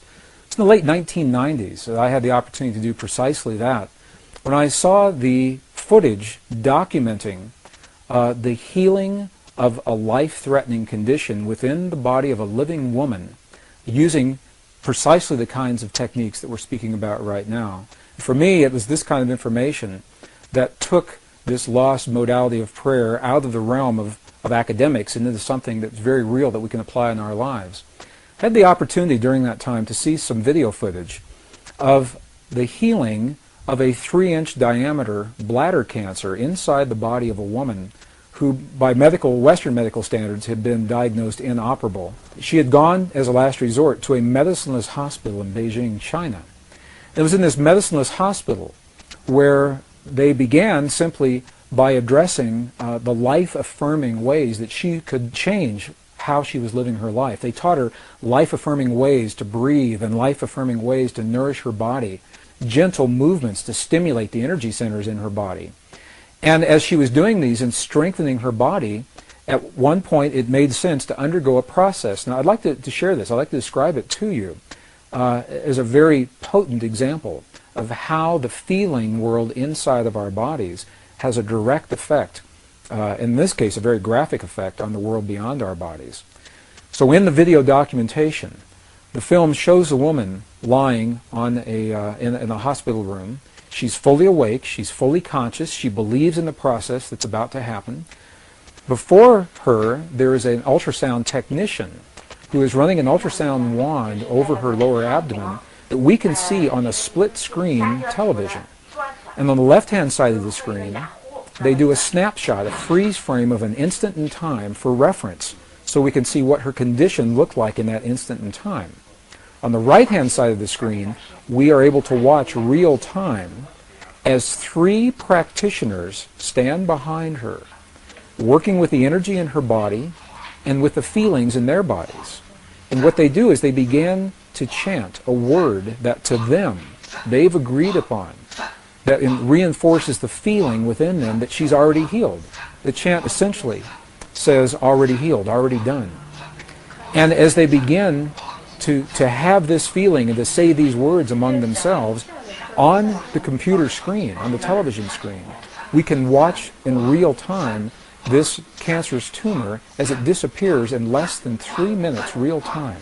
It's not like time lapse on a documentary where you see a rose unfold in 30 seconds in something that normally takes days. This literally happens in less than 3 minutes. Her body responded to the feelings of the practitioners who were trained to have the kinds of feelings that they were having. And all they were feeling was the feeling of what it feels like to be in the presence of a woman who is already healed, fully enabled, fully capacitated. They were not seeing her as a woman who was sick, and they weren't saying, bad cancer, you've got to go away.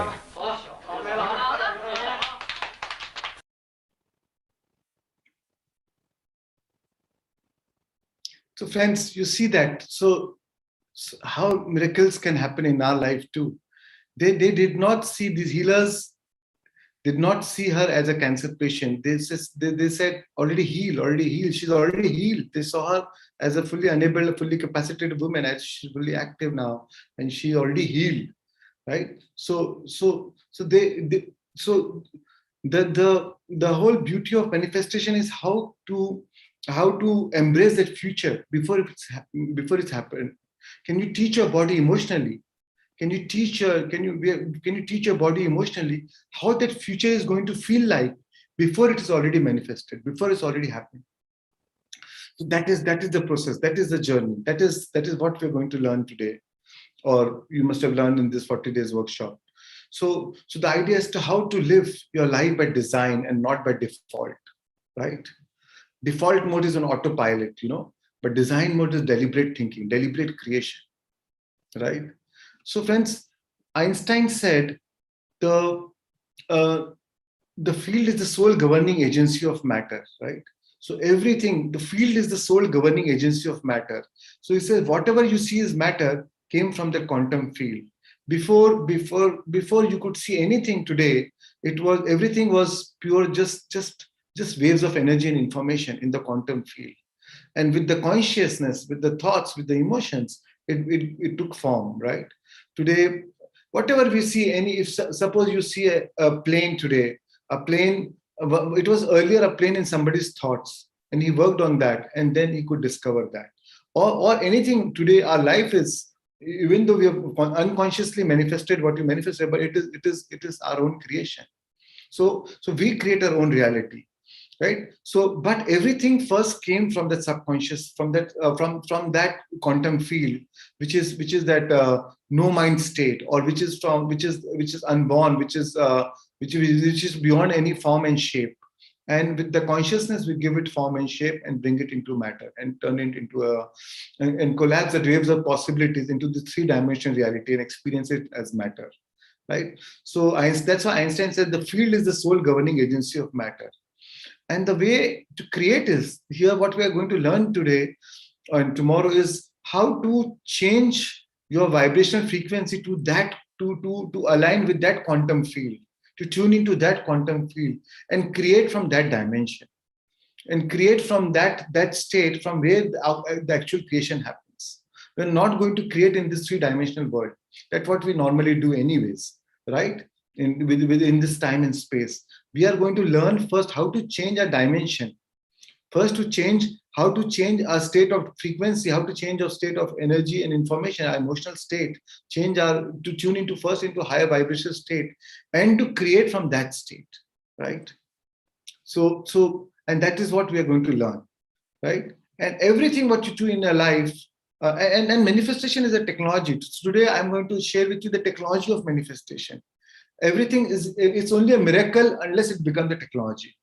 Before the planes were, before you could see before they were planes, we could never imagine that we'll fly in the sky, right? But the moment it became a technology, and so flying in the sky was a miracle. But the moment it became a technology, now we don't even think anything. We feel, before we could not have imagined that we could speak to somebody wirelessly, but now we thought it would be a miracle. I'm sure 50 years back, our ancestors must have thought it is a miracle that, oh, we can speak wirelessly to somebody. Or in fact, our childhood could not have imagined that. But today, we don't even think about using the mobile phone. We think it's so common. So it's only a miracle unless it becomes a technology. And so is with manifestation. We are going to decode today the technology of manifestation. And once you understand the technology, then it is a pure science. Then you know that you can manifest whatever in your life. And even if you're not able to manifest, then you know to take the responsibility to yourself. At least you're aware that no, it is my power. There's no question of blaming anything, things or people or places or times or events or situation outside of you.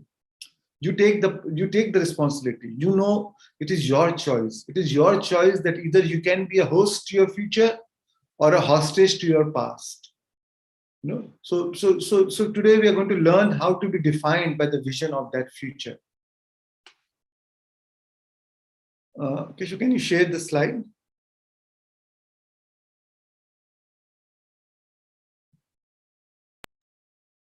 So friends, Nikola Tesla said, if you wish to find the secrets of the universe, think in terms of energy, frequency, and vibration.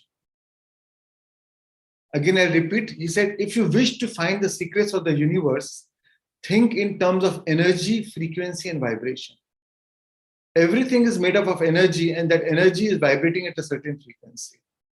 So today we are going to think everything in terms of energy, frequency, and vibration. Right?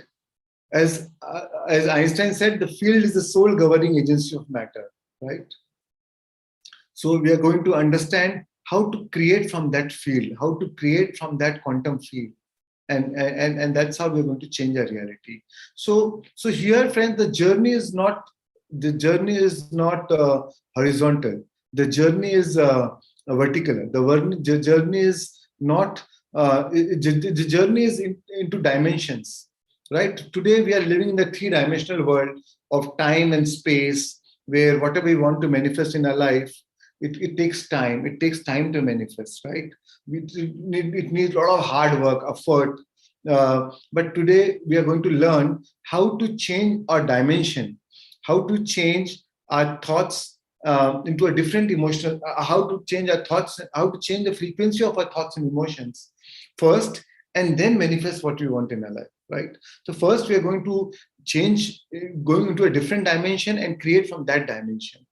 So it's like this.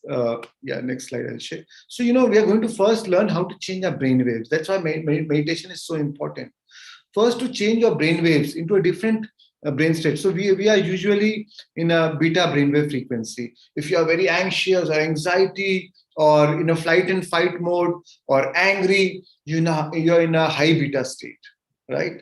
So usually we are always in a beta state, or when you're in a calm, peaceful, you're in a low beta state, right? So our journey is how with the help of meditation, what happens when you observe a breath? We are able to move beyond the analytical mind. We are always living in a state of identity. Oh, I am this person. This is my roles, my temporary roles, which I take. We identify so much. I am a father. I am a child. I am the child. I am the spouse. I'm a partner. I'm a businessman. I'm a doctor. I'm an engineer. I'm a computer scientist. We take all the roles, all these temporary identities so seriously, and we identify with that. And that's why, so when we observe our breath, we first empty our mind, we drop all the resistance and move beyond this analytical mind. And our analytical mind, the extension of our ego, our identity. And when you move beyond your analytical mind, you go into the alpha state, into your subconscious mind, that is where we are going to change the programming. That is where the programming happens. We are entering into the software and rewire the software. You are recoding our subconscious mind. So there you enter into an analytical mind, you move past your analytical mind, go into the alpha state of being, alpha, theta, delta, then deep subconscious state, and then creating from that state, creating from that deep subconscious state, where you are pure awareness, where you lose the separation. And then when you lose the separation, even with what you want to manifest in your life, then you become one with that. And that's why we are able to manifest what you want in your life. So friends, that's why meditation is such a powerful tool for creation. It is not just a tool for relaxation. It is also a powerful tool for creation, right? Because so here, that's why we follow a technique for manifestation, which I'm going to share later. Tomorrow, we're going to do that meditation again. So friends, the purpose of meditation is to move beyond your analytical mind, which is the extension of your ego, and enter the gateway, and move beyond this gateway to your subconscious program, to the software program, right? Yeah. Next slide, Keshav.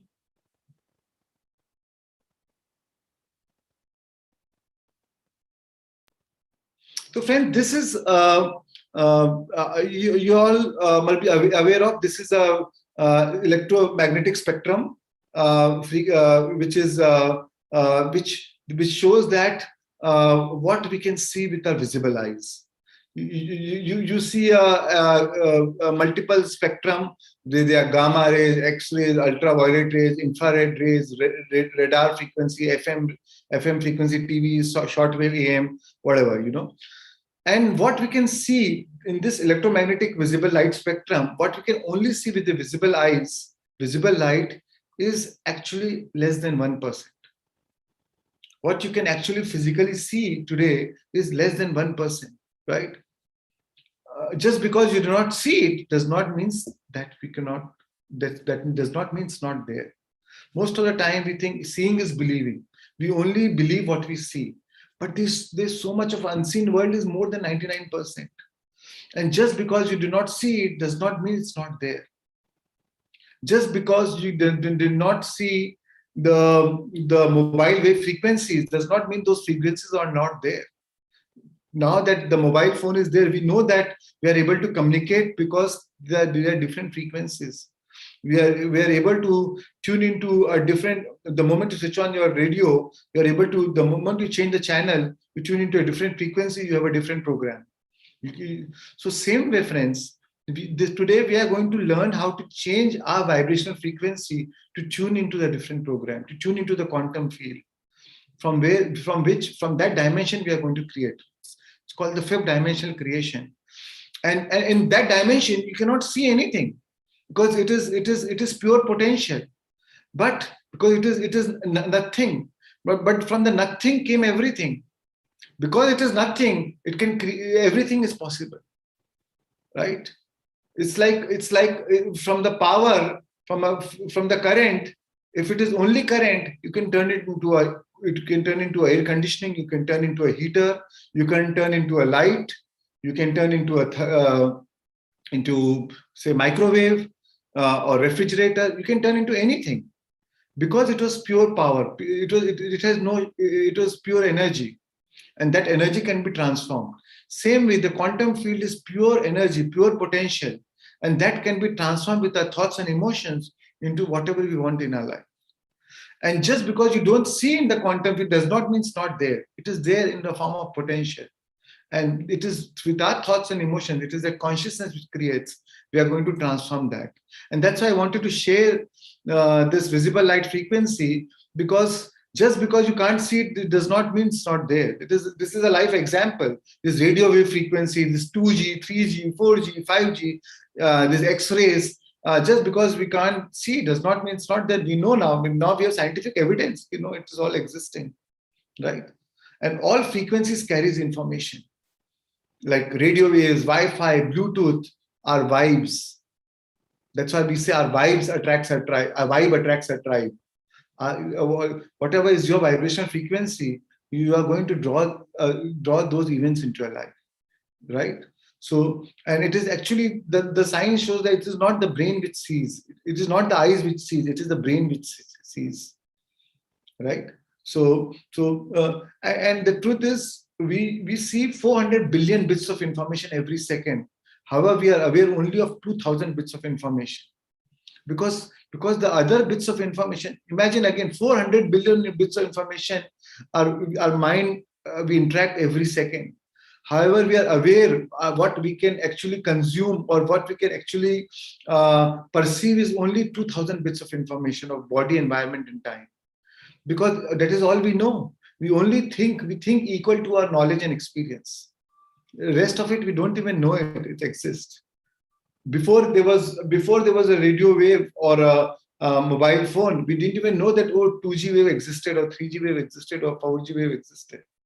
Right, but as science discovers it, we know it is there. So that's why there's so much more in that unseen world than in the seen.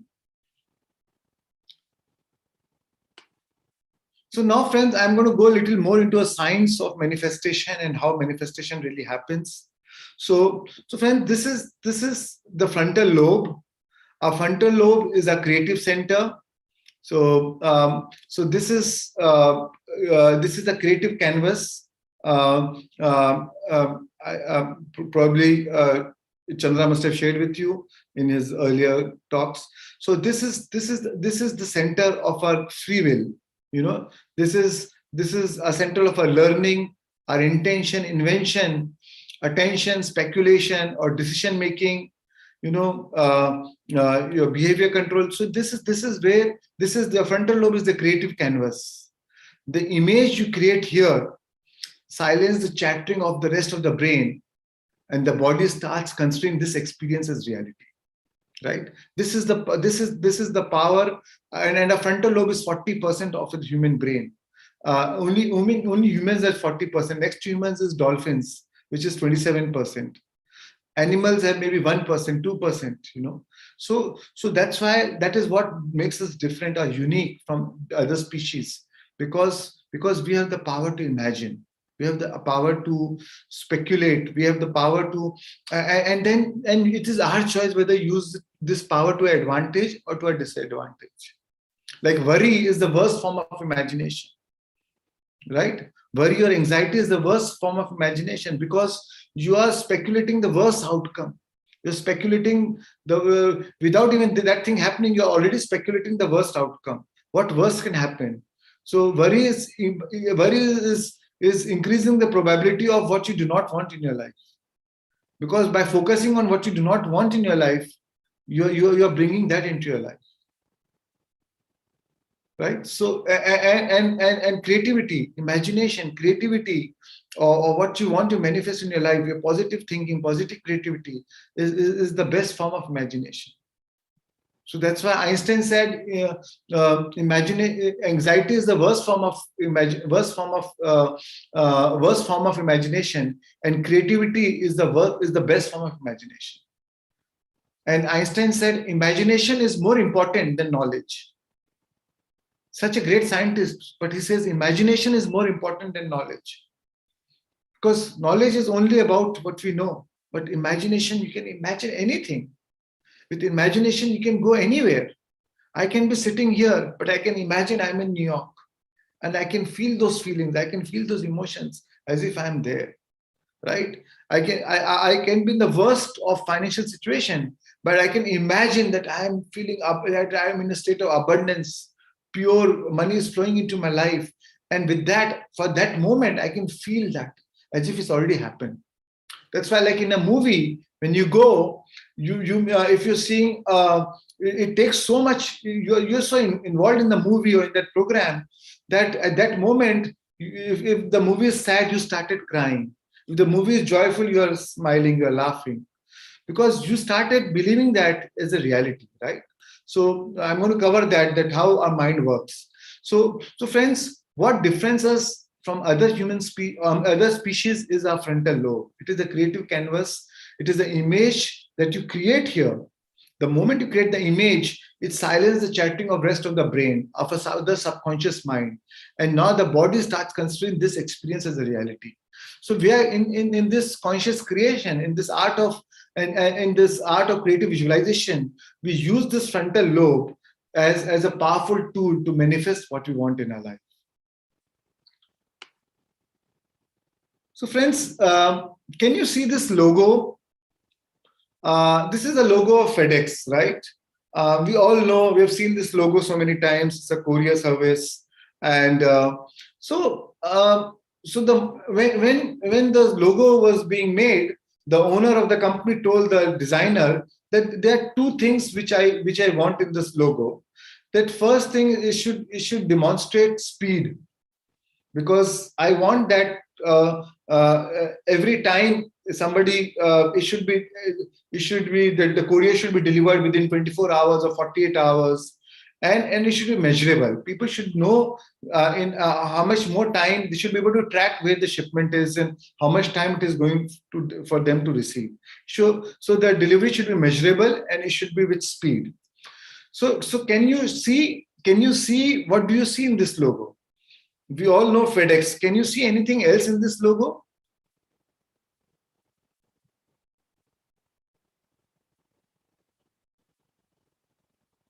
I want the answer. Can you write it on the chat? Do you see anything on this logo? Some people said color. Someone said arrow. No spaces. Feed Express. Wheels. Okay. Okay. And someone says spoon and arrow. I guess only color. So yes. So friends. So yes, arrow, spoon and arrow. That is the right answer. So what is the arrow between the last E and X? You can see an arrow in between, right? Can you see that E and X? There's an arrow. Yeah, here. Last E and X. Right. And in the first E, the small E, you can see below the E, you can see a spoon. Right? Can you see that spoon? So now, friends, now the next time when you see this logo, now you will see it differently, right? You always think equal to what you know. So now you see the logo next time, you will see, oh, the FedEx logo. Now you'll see the spoon in this logo. Now you'll see the arrow in this logo. Now you'll know that this arrow, this logo represents speed, and it is and measure, and the spoon represents measure. So you now you see this logo in a different way, right? So same way, friends, our brain has cells called dendrites of recognition. Now the brain has the dendrites of recognition which matches this arrow. So that's why now with this information, now you have a new brain cells. Now there's a new neurochemistry or a new neural pathway in your brain which happened just now. So next time when you see this logo, now you will see with a different understanding. So that's why it is called, your eyes do not see, it is your brain which sees. Because now the brain can turn this data into perception. That's why it is the brain which sees. And if there's no pattern of recognition, it is the brain deletes or distort the information what you see. Right? And then you don't even realize you're seeing it, but you don't know it is there. Same way, friends, the truth is there's so much of abundance all around us. There's so much of joy. There's so much of amazing relationship. There's so much of good health. There's so much of there's this abundance of everything: health, wealth, happiness, everything around us. But if you do not have the cells of recognition, if you do not have, if the brain cannot turn that data into perception, and if you do, and it will only delete and distort the information. You know, if your data, if your brain only recognizes pain or suffering everywhere, in the best of situation, you will find some suffering.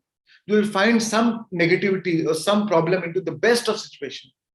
And if you are addicted to positivity or abundance or joy in your life, in the worst of situation, you'll find something positive, some lessons to learn, something you'll say, oh, it is a blessing in disguise. Maybe this happened for something good, something which can transform my life. I learned from my mistakes. I learned from my relationships or whatever, so, and it can initiate you into greatness. Even a suffering can initiate you into greatness. So it is important to first understand it, first observe it from the greater mind. Once you change that level of perception, then you'll recognize that there is abundance everywhere. Every street is paved with gold. That is the beauty. So that's why I'm going to share this information. And that's why creative visualization is so important. Why do we visualize what we want in our life? Why we want to practice visualization? To develop that sense of recognition. Once you've already visualized what you want to manifest in your life, then next time when you see it around, your brain recognizes it. You do not delete or distort that information. Your brain, because now the data matches to what you already brainwired into your brain. And now you're able to conceive that information and turn into action and make the right choice at the right time with the right people, make the right decision. And then the manifestation happens. And that's why creative visualization is such a powerful tool for manifestation. A lot of people ask me, why do I need to visualize? Why should I visualize? So I mean, you don't have to, but it is a powerful tool which you can use it to speed up the process of manifestation, right? So that's why imagination acts become facts, and then we visualize it and combine with those elevated emotions, you change the reality and you draw that event into your life. Not only visualization is you are able to recognize it, but when you feel it, you emotionally feel it, then you'll draw those situations into your life. And then you will recognize it, you'll act on it, and you turn that your intention, your perception into action, and then it will turn into manifestation. And that's how thoughts become things, right? So friends, in our brain we have this physical thing called RAS. It's called reticular activating system, right? So this reticular activating system is a device which is also called RAS. So here, this RAS is the one which recognizes it. Remember, I told you your brain processes 400 billion bits of information every second. Imagine 400 billion bits of information, but you are aware of only those 2,000 things. Yeah. So it is this area decides which bit of information you will see and which bit of information you will skip over. So it acts as a guard, at the doorway of your mind, which information to process. And you filter only that information that matches with the patterns which you already established in your brain. Like we have seen this, the FedEx logo. Now you already established that pattern in your brain. The moment you see that logo, you will see arrow and spoon. And you'll know the meaning of that, right? The logo will have a different meaning to you now. So it only processes that which is already known in your mind. So when you visualize, you are developing this patterns recognition in your RAS. Now you're fine-tuning your RAS so that when you see that reality into your life, you're able to recognize it, right? So friends, visualization is a tool to cognitive prime your brain and to impregnate your goal into your subconscious mind. It is like rewiring rewriting the software code. So I can give you many examples. Like so RA. So like a mother, a mother in a classroom. If the mother is waiting outside the classroom, and if there are like 6 children crying, the mother exactly knows whether his child is crying or not, or her child is crying or not, because the mother has a pattern of recognition of her child's voice. She knows it, whether her child is crying or not. Even if the voice is mixed with 6 other cries, she exactly knows whether her child is crying. Or suppose a baby is sleeping in a different room, and the mother puts an intention that moment the baby is awake, I want to go and meet the baby, I want to feed the baby. Exact time the baby wakes up, the mother knows intuitively that her child is awake now and she has to go and feed the baby. So that is the RAS. It is beyond time and space. The RAS knows exactly whether that thing is, because the RAS can perceive it, because the RAS perception is beyond time and space. And that's why in meditation, we move into that dimension which is beyond time and space, so that the RAS can actually are able to perceive all this phone. Then it gets access to all this 400 billion bits of information, and whatever information we want to process, it can process. We also tune into the different time and beyond time and space with the help of meditation to tune into that frequency and perceive whatever information we want, not just what we know, what is possible, what is potentially what can be the probabilities we can access that dimension. So the RAS is like a Google search engine. It is the most intelligent and sophisticated alarm system in the universe. It's like, say, suppose I want I'll give you a few more examples. Suppose I'm going through the bank, I'm going through, say, suppose for my business I need a bank borrowing of, say, 5 crores. So I visualized that, I want 5 crores. 5 crores already, not I want, I already have 5 crores now. 5 crores limit is sanctioned, and now my business is running, and my bank is providing me that finance, and I'm running that business. I feel it's already happened. Now I'm visualizing that, and then it so happened that I go to a party to my friend's house, and in that party, I'm standing at the bar, and there's some banker who comes and standing next to me, and I start talking to him, and I realize that he's a banker. And casually we're discussing, and we fix up a meeting that for the next day, and then I go and meet him next day, and it turns out that he is able to sanction that, he provides you that bank loan. And normally, probably, if because you visualize that, the RAS is, it was like a Google search engine. In that party, he picked up who is the banker, and you draw that event into your life. It was no coincidence that at the same moment, same time, he and you were at the bar together, and you happen to talk to each other. Otherwise, normally you would have been with your friends, drinking with your friends only. Why would you talk to a stranger? But it is the RAS which recognizes that, and then it gives you an impulse to act on it without thinking. Now you are standing on a bar and having the drink alone. Otherwise, why would you drink alone? And then that same moment that a person comes.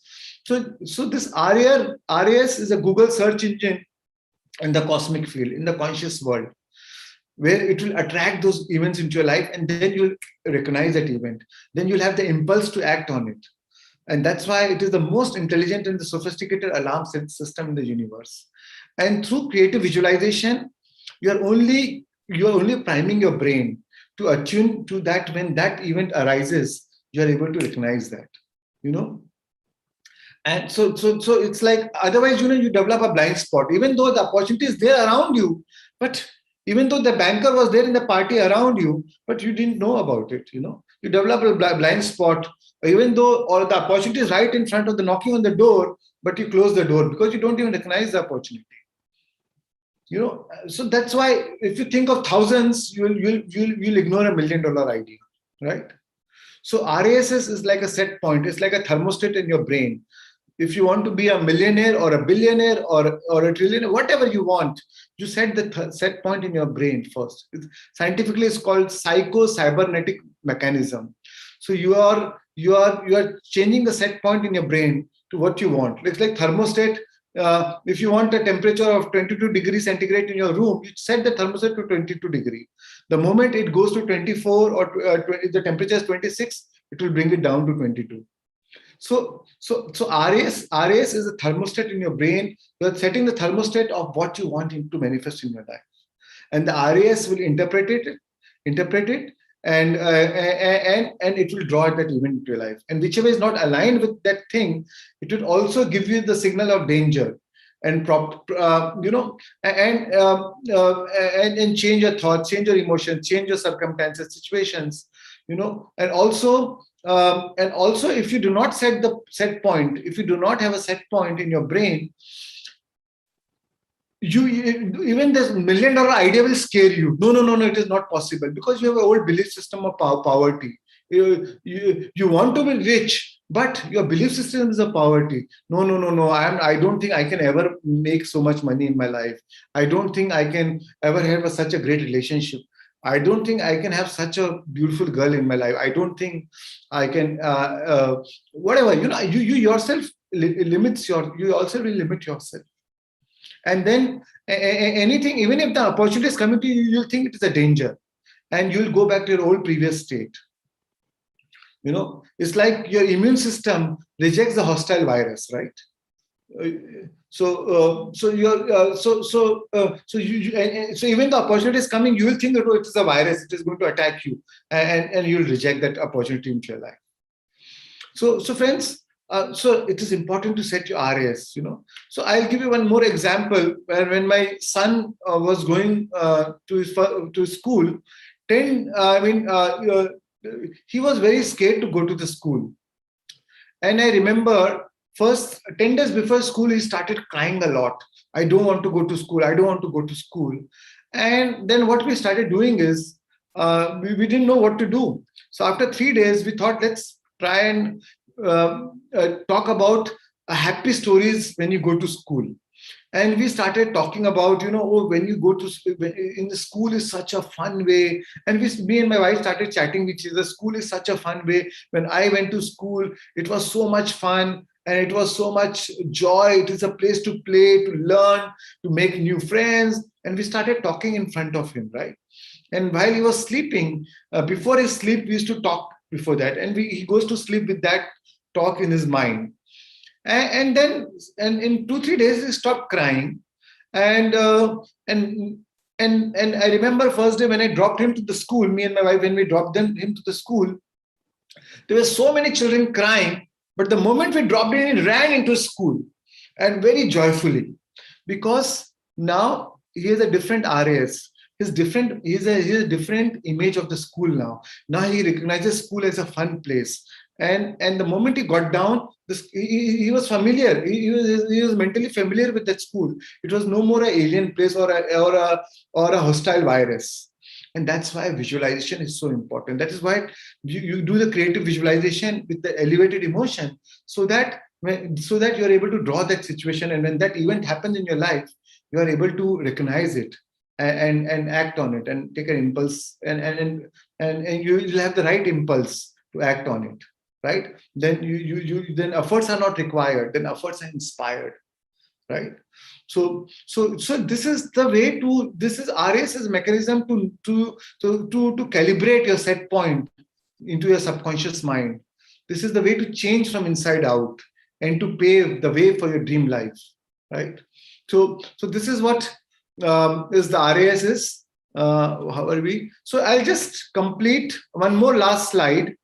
And then and tomorrow then we are going to go into the actual practice of how to visualize, how to manifest what you want in a life, and do a practical meditation session also. Last slide I'll share, friends.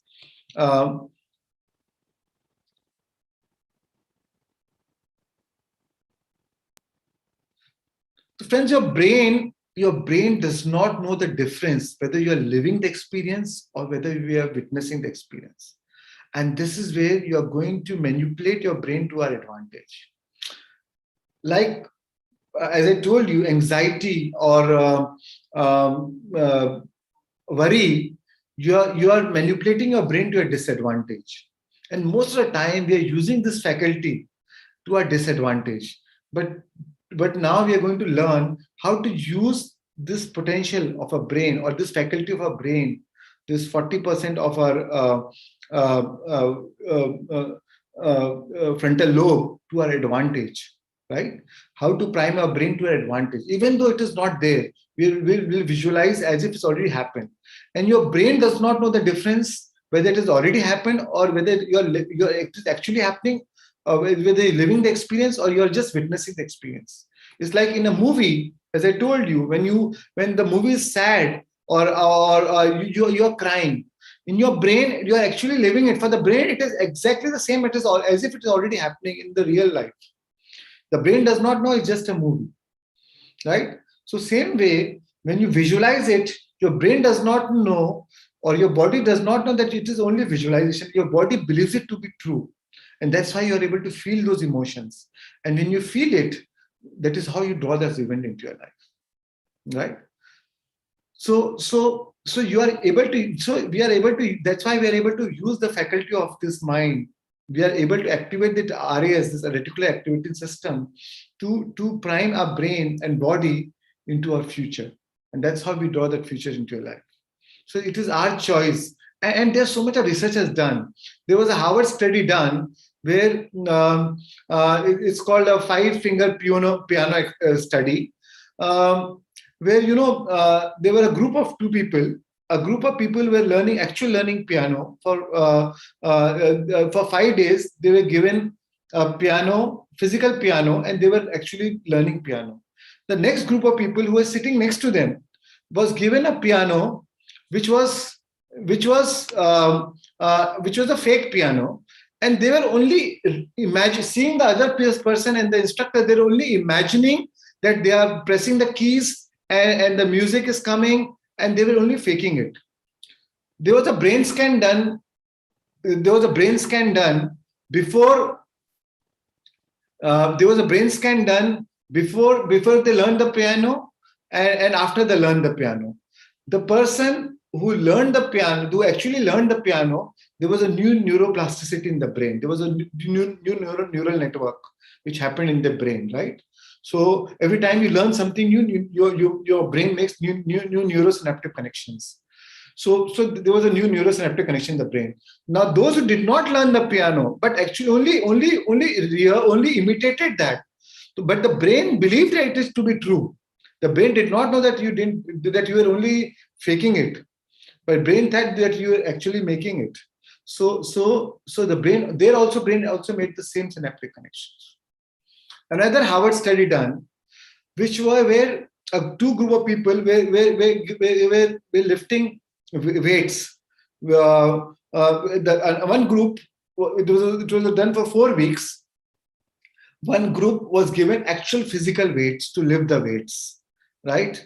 And they were physically lifting the weights for 4 weeks. The other group of people in the same gym, they were not lifting the physical weights. They were lifting thermocol weights, but they acted as if they are physically lifting the weights and pretended that it was heavy and they are lifting the weights. After the end of 4 weeks, the people who actually lifted those weights, developed the muscle strength by 30%. The people who did not lift any weight, they only pretended to lift the weight, also developed the muscle strength by 22%. Can you believe this? So your brain does not know the difference whether you are imagining the experience, or actually you are living the experience. The mind and the body responded as if you actually lived the experience, and actually it had a physical transformation in your body. It has a physical transformation. The piano exercises showed that there's a physical transformation happening in your brain. The weightlifting exercise proves that there's a physical transformation happening in your body. So you now you make you change transformally, which transform physically and mentally, physically, emotionally, and chemically, and now you're ready for that experience. With the RAS, you're ready for the experience, and that's how you draw this event into your life. So friends, we'll end the session today, and tomorrow we'll go into the practical session of creative visualization and I'll exactly tell you how to visualize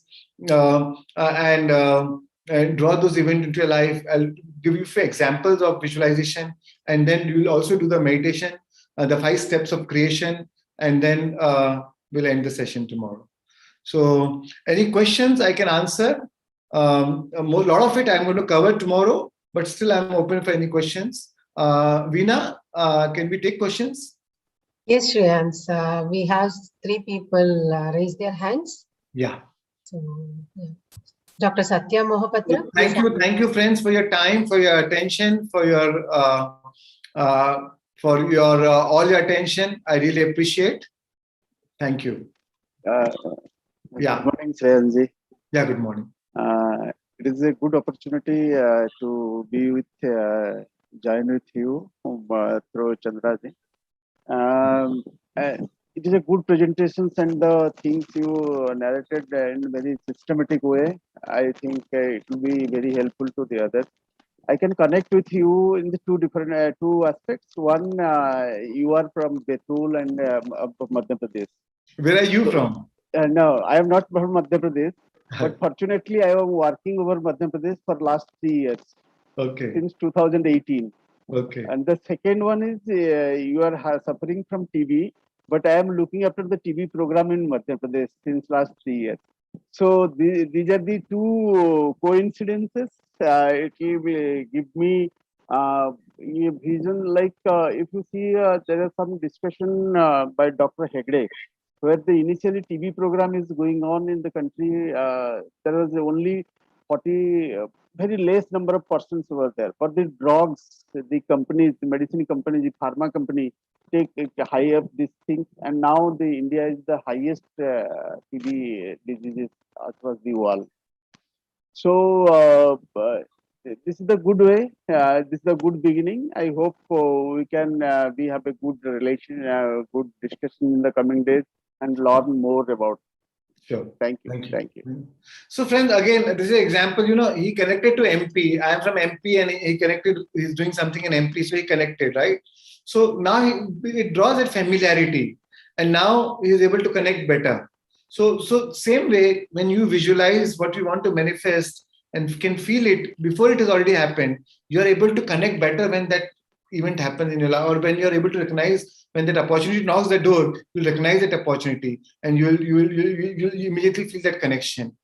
So this is the live example of how when we meet somebody abroad and we meet some Indian and we say, oh, you are from India, oh, you are from Bangalore, oh, even I am from Bangalore, and you form an instant connection, right? So same way, now we are trying to become familiar with a future, and if we become familiar with a future, that's how we are going to draw those events into life. We are able to recognize that, and we are going to have the impulse to act on it, right? Yeah. Next. Thank you. Thank you. Yeah, Geeta Aroraji, please unmute yourself. I have unmuted myself. Am I audible? Yeah. Yes, ma'am.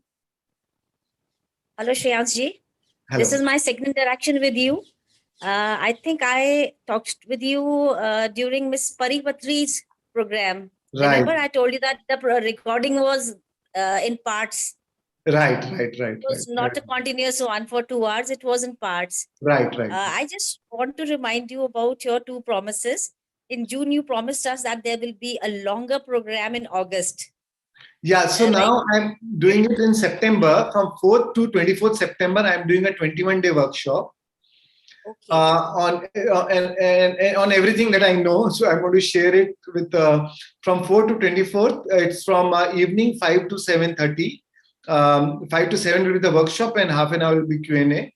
So from 4th to 24th September, I'll be sharing it. I'll have Arvind share with you in your group also, and then you are free to join. So you said, whatever I know, you know so much. You are an ocean of knowledge. And the way you had mentioned books last time, I just noted some of the titles and I looked up for those books. Those are wonderful books. And there is one more thing which you agreed upon, because some participants were saying that they were finding it difficult to understand in English. So you said Hindi is not a big problem with you because your mother tongue is Hindi. I really want that for my parents. And I know that they are not in that age group where they can attend such workshops, live ones, but of course recordings. So is it possible for you to at least have recordings in Hindi, the meditations? So meditations, I'm doing it now. Already I'm doing the recordings in Hindi, and it will be out in next 1 month's time. All these meditations will be out in Hindi. And even the talks I'm going to do from next year, my intention is to do the talks in Hindi also. So yeah.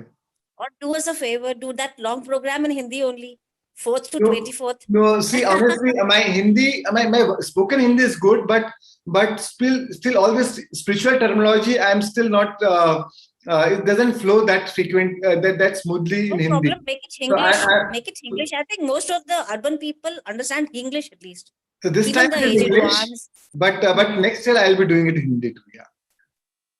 I just made an effort. They say, "Na, ask and it is given." So I thought I'll ask you. No, it's a Thank you so good much. feedback for me Thank also. you. So sure, yeah. Thank you so much. Thank you. Thank you, Gita. Thank you.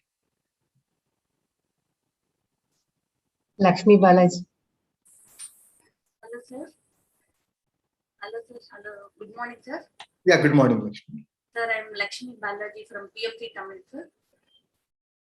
Yeah. So we are really enjoying your classes, and Chandrasekhar sir and all other masters. As Patri sir is saying, we have to listen to all other masters. Just wanted to tell you good news that your quantum physics we have started the translation work, sir. So it has to reach all Tamil people in Tamil Nadu. We will do as best as possible, sir. Thank you, sir. Sure. My pleasure. And if you need any slides, any information, I'll be happy to share. Thank you. Yes, sir. Thank you, sir. Thank you. Srivani. Hello. This is Srivani. I had one question. Like I've been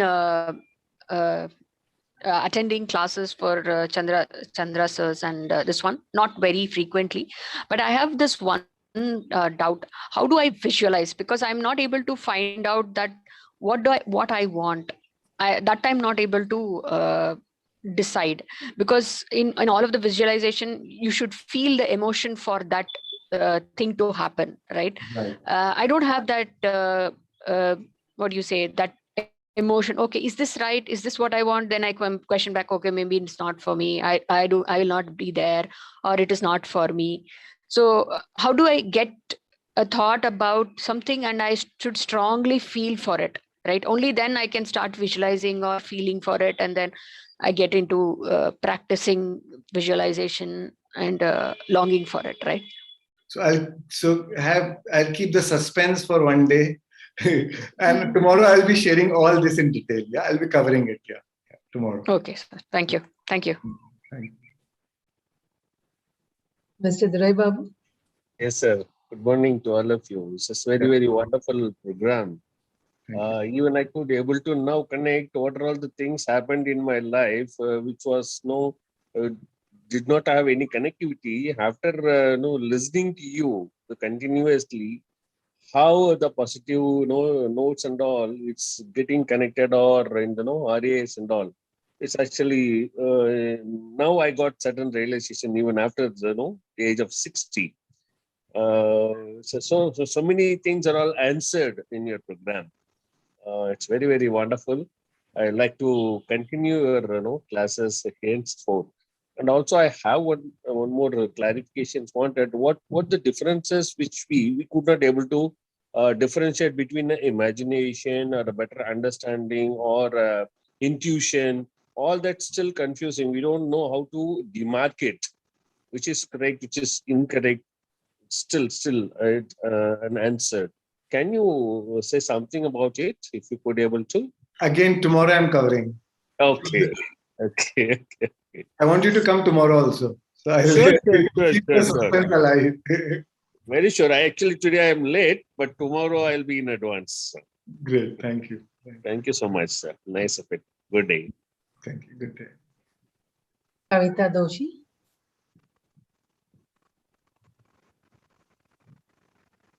No, you have to unmute yourself.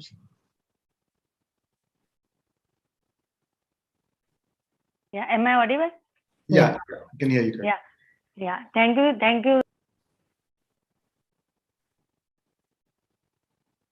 Kavita, we again lost your voice. Sorry. No, now you're muted. Yeah. Am I audible? Yeah, we can hear you. I'm saying thank you so much. Gratitude to you, and it's a wonderful program. Actually, I wish to learn when you are taking a practical session out here, that's quantum living. I'm trying that workshop from past 3 years, and eventually I'll end up today attending it. Again, grateful to you. And right now I'm literally connecting those dots, why this happening and what is happening. But the one question in my mind is right now, there are so many things and goals in life, but still when you are confused, mujhe ye karna, ye karna, ye karna, ya ye karna. So with creative visualization and with meditation, do a person is really getting exactly what it means for him or her. Means मेरे life purpose क्या है, मेरा goal क्या है? Should I get that clarity with this process? That's what my question is all about. Definitely you get it. And tomorrow I'm going to go more into detail, and we'll also practically do the session. I'm going to practice, and I'm sure you're going to practice it regularly.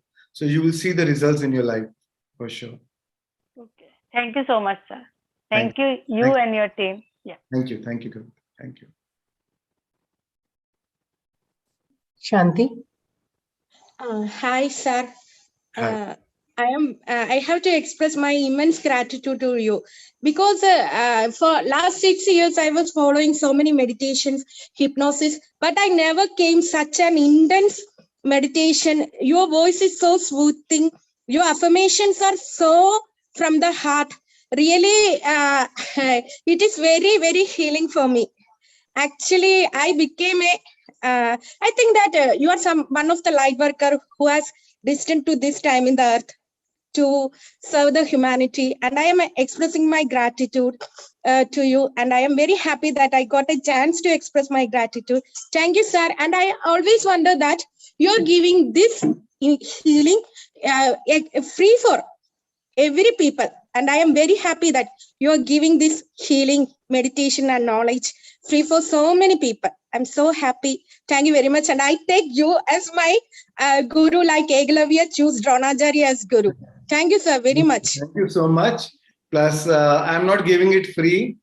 For me, I'm getting a psychic income. I'm getting a lot of joy, happiness, satisfaction, fulfillment, content of what I'm doing.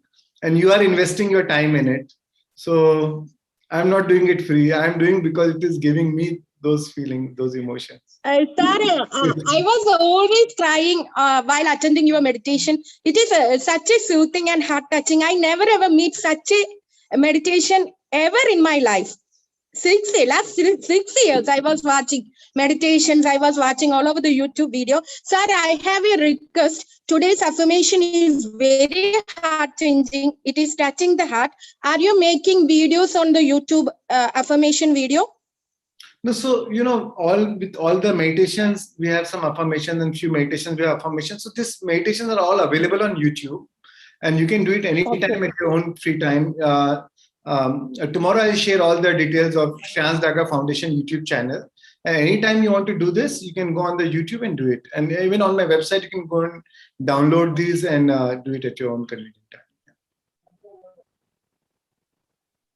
time. Okay, sir. Thank you very much. Thank you. Thank you so much. Karthik? Yeah, hi. Thank you, Shreyan sir. I've been like a great follower of yours. Like I've been doing the breath work also, whatever Thank you. the sessions that you are doing. So my question is, I have been taught, or like most of us like know this, right? Like, so hope for the best, like prepare for the worst. So even in my profession, or like even in the real life, like we always, whenever we start anything, like we look for a backup, right? Like, so we look for a plan B, or like what happens if this doesn't happen, and then so we always like think an alternative.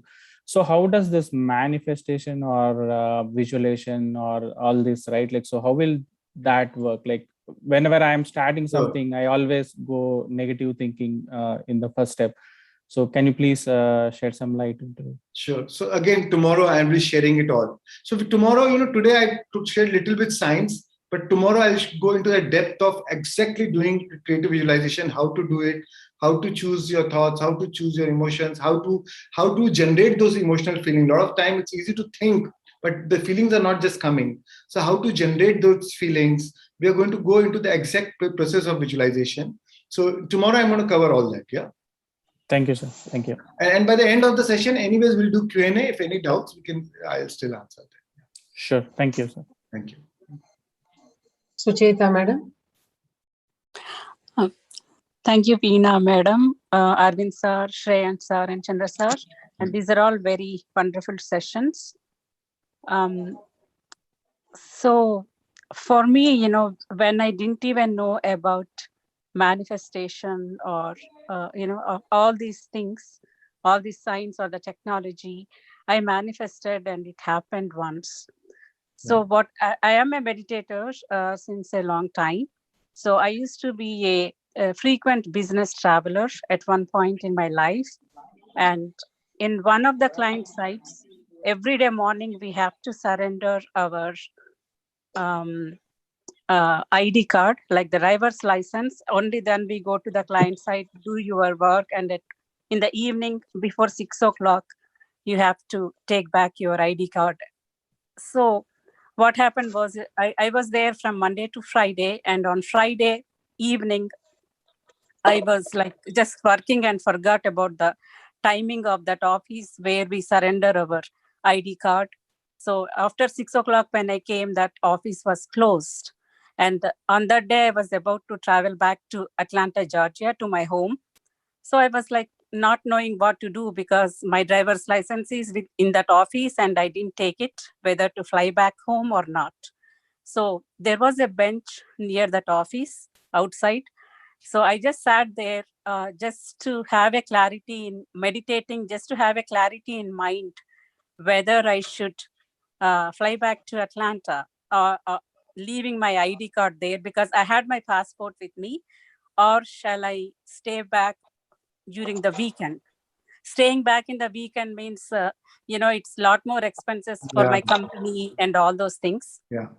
So I was just meditating, and then from meditation, it went to manifestation. Now I know that it's manifestation. At that time, I didn't know there is something called manifestation. I was just visualizing that, someone gave me my ID card. I took my flight on Friday night. I went back home. My husband picked me, and whatever weekend plans we had, we were doing. That all that I was visualizing, and but I sat for meditation just to have a clarity in mind whether I should stay back for the weekend or come back, because I already checked out in the hotel. I have to rebook everything and all those things. But it went into visualization and manifestation without me knowing that. And then suddenly one lady came and she was waking me up there. And then she said that she came to pick something. She forgot something and she came to pick something. And then, all the computer systems, everything was closed. Like they have a process to give back our IDs back to us. But she did all that manually, took my signatures. She gave me back my ID card and I flew back to Atlanta. And, whatever I visualized, like I was just visualizing that there was a lady, we were just having some conversation and all that. All those things happened. Super.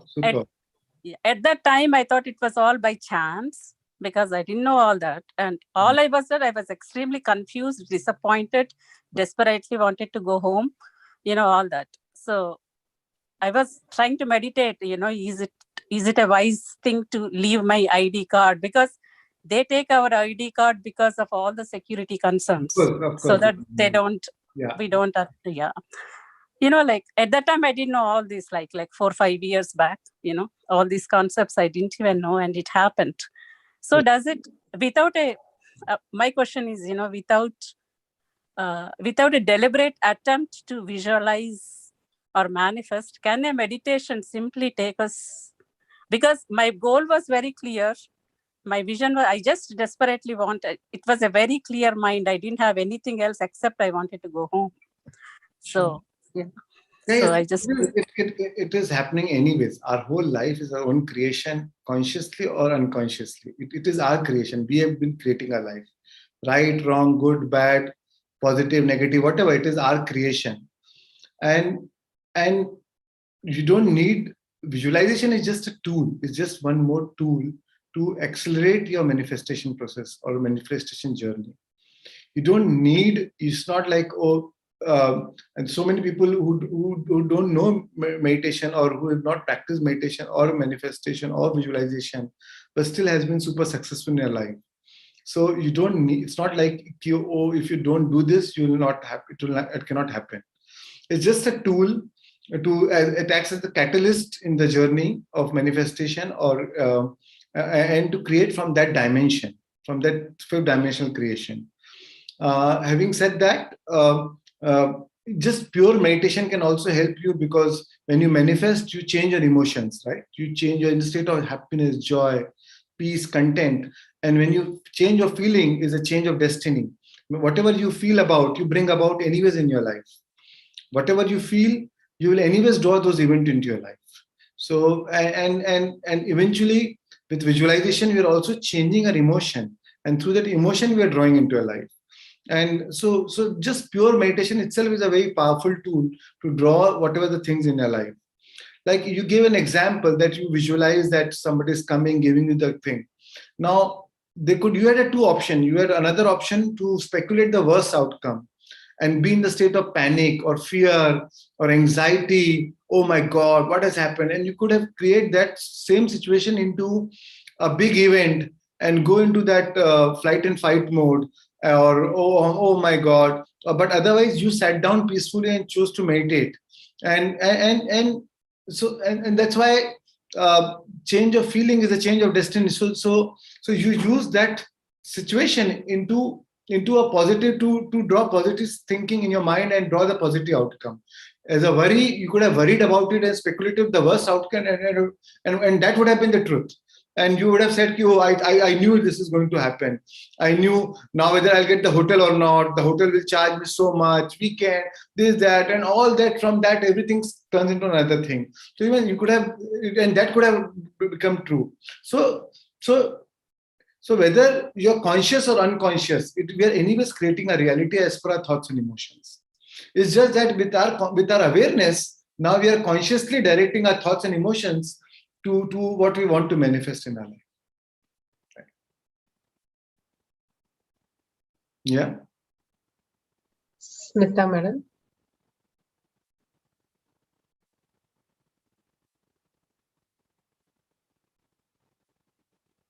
Yes, Smita, can you unmute yourself?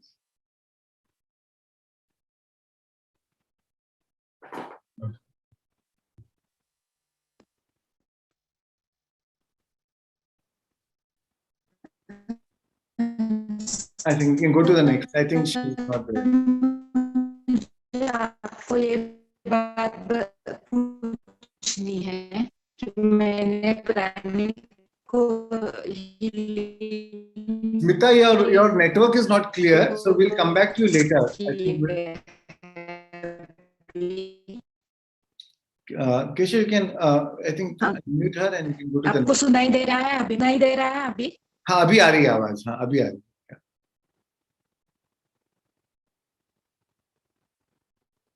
Sorry, we lost you again. So we'll come back to you later in the end. You can go to someone else. Suma. Thank you, Sharon sir. I would like to know what's the author name for The Art of Visualization? The Art of Creative Visualization was a book by Ursula Markham. Can you spell out the spelling in chat if you don't mind, sir? Sure. URSALA. Sorry, just a minute.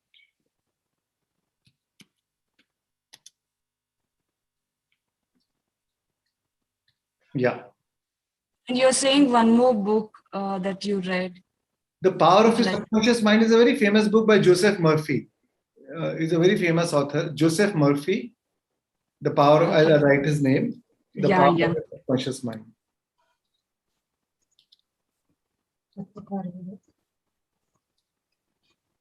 Yeah. Yeah, thank you very much, sir. Thank you. Thank you so much. MJ.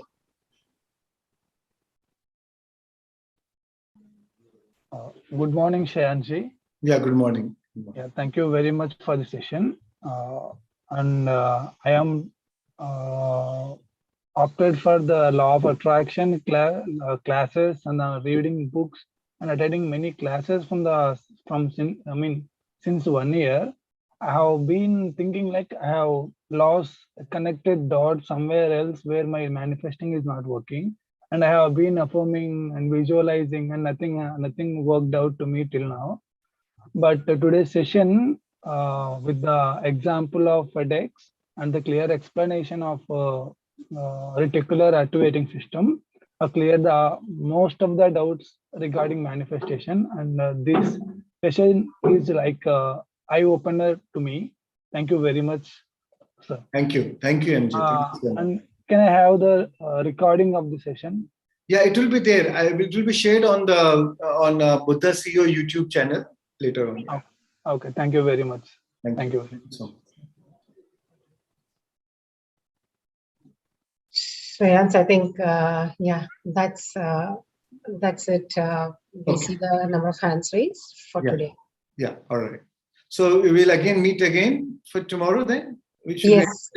Okay. Yes. Thank you, Veena. Thank you, Arvind. Thank you so much for your time and the whole Buddha CEO team for inviting me, for giving me this opportunity.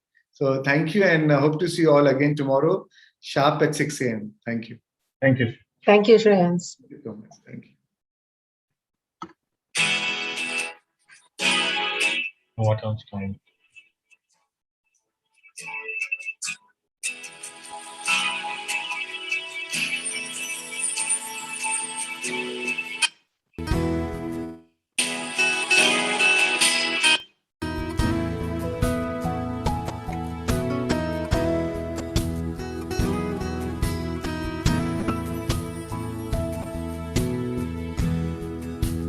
chosen to be here,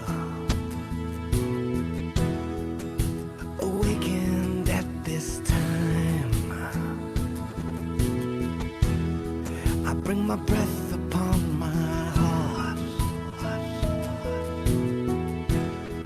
and I journey from my mind.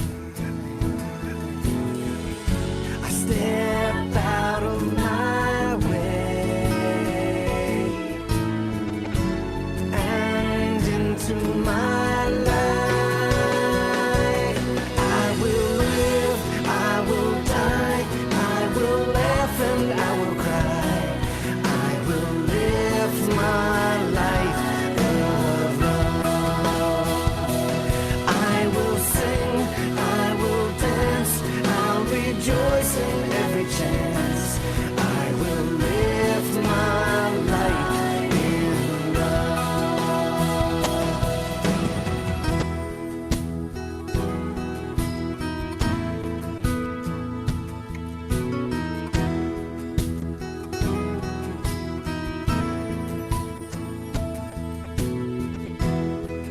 I am here to shine this light and remember once again that I will share my sacred gifts, embrace the essence of I am. I stepped out of my way. Thank you, friends.